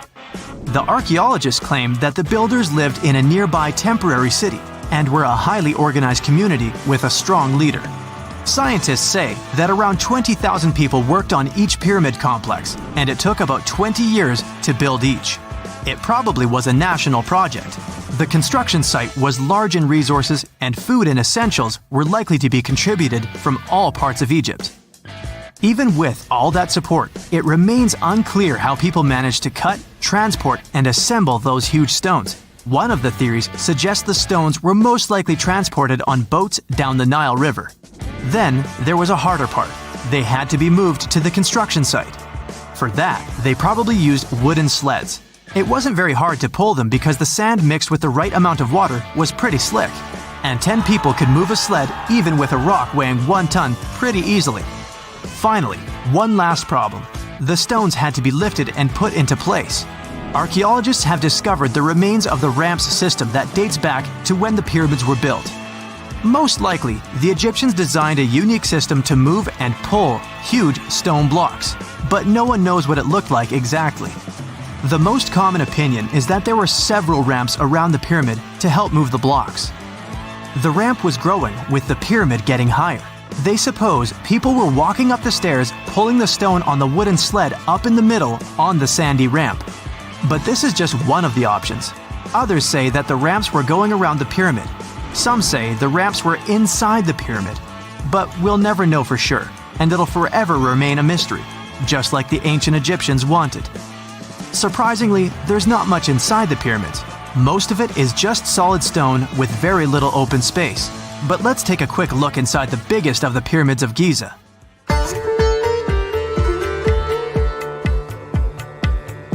From the entrance, there are two stairs, one going down and the other one going up. The descending one takes you to a chamber located underground. That's where the pharaohs are, but not in this pyramid because Khufu wanted to stay higher.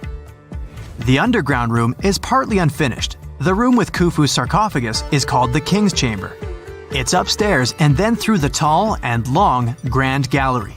Below the King's Chamber, there's a room called the Queen's Chamber. There are no queens though, and no one is sure why the room is called this. Unfortunately, none of these have any hieroglyphs on the wall. They're just bare. If you want to see them, you should go to the other rooms that are decorated. Those pieces of art are depictions of ancient Egypt's culture and daily life. The texts allow researchers to study their language and grammar. Sadly, the treasures that once were here in the pyramid are long stolen. From that room, there are several tunnels for an unknown purpose. There are many tunnels and passages inside the pyramids. There are many chambers and shafts and secret ways. Scientists have been sending little robots with cameras there for some decades already. And the robots did discover another chamber a bit upstairs with hieroglyphs on the walls. But even today, much of the pyramids is still unknown, and there's no so-called building plan of the pyramids. Egyptians did create a mystery no one can crack for 4,500 years already. Scientists recently started to X-ray the pyramid to learn what's inside it without entering it and its narrow, mysterious tunnels. The story goes that two Mayan twin boys loved to play ball. Sure, they were really good at it, but they also made a lot of noise when playing. The lords of the underworld soon became bothered by the sound and summoned the two boys to the underworld, a place the Mayans called Xibalba. As soon as the boys reached their gloomy destination, the lords of the underworld began putting them through a series of tests. Soon enough, the inexperienced twin boys failed the tests and lost their lives. But this was not in vain. This sad event resulted in the appearance of a beautiful fruit tree. Soon enough, a young woman saw a beautiful fruit on this tree and reached up to pick it. Legend has it that soon after that, she gave birth to another set of twin boys named Hunahpu and Xibalbaqui. Just like their ancestors, these twins were great ball players, but they were equally as loud, and the lords of the underworld became annoyed again. They decided to ask this pair of twins to come to play a game in the underworld, hoping to get rid of them too. When the twins arrived, the lord sent them through a number of frightening places. The first one was the House of Gloom, which was very dark. They then passed through the House of Knives, where they had to avoid getting injured. The twins then built a fire in the House of Cold, so that they didn't freeze, and ran through the House of Jaguars, where they tricked the animals into not eating them. Finally, they entered the House of Bats, where they seemed to have lost their luck. One of the bats managed to run off with Hunahpu's head.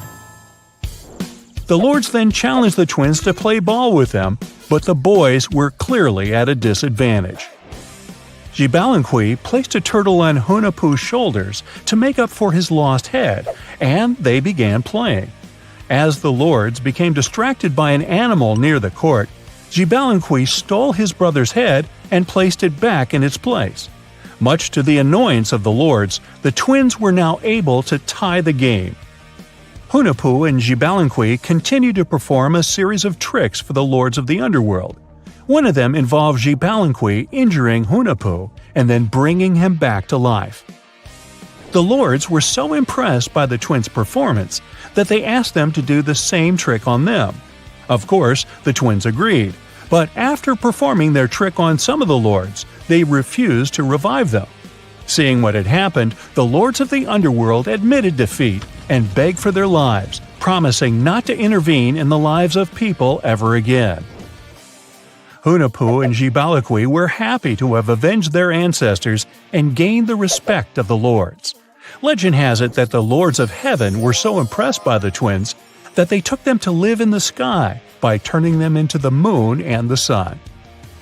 The Maya civilization was one of the most dominant indigenous societies in history, and their folklore and traditions are still discovered and studied today. They used to live in a territory called Mesoamerica. It was made up of modern-day Mexico and parts of Central America like Guatemala, Belize, Honduras, Yucatan Peninsula, and El Salvador. They lived from 1800 to 900 BCE and up to 900 to 1500 CE. Apart from their impressive legends, the Maya were very skilled inventors. They're known for their calendars, writing systems, farming methods, and sports. Their writing, for example, was found preserved on buildings and stone monuments, as well as in rare books and pottery. It's a system made out of more than 800 hieroglyphics in various combinations. Each of those signs was said to represent a syllable.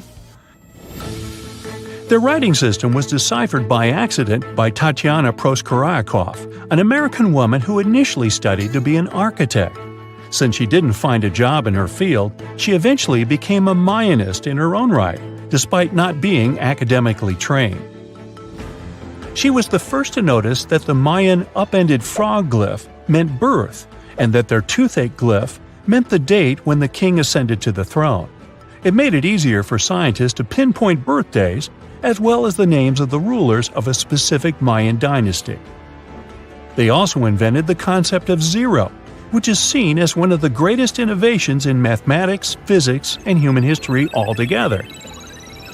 Sure, even back then, people understood the idea of having nothing, but the concept of zero as a number is a relatively new invention.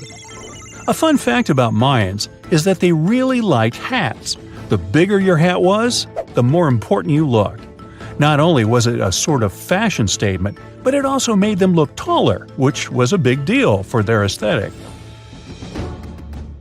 The Mayans also came up with one of the most intricate and complex calendars in human history. It was the first to use zero as a placeholder.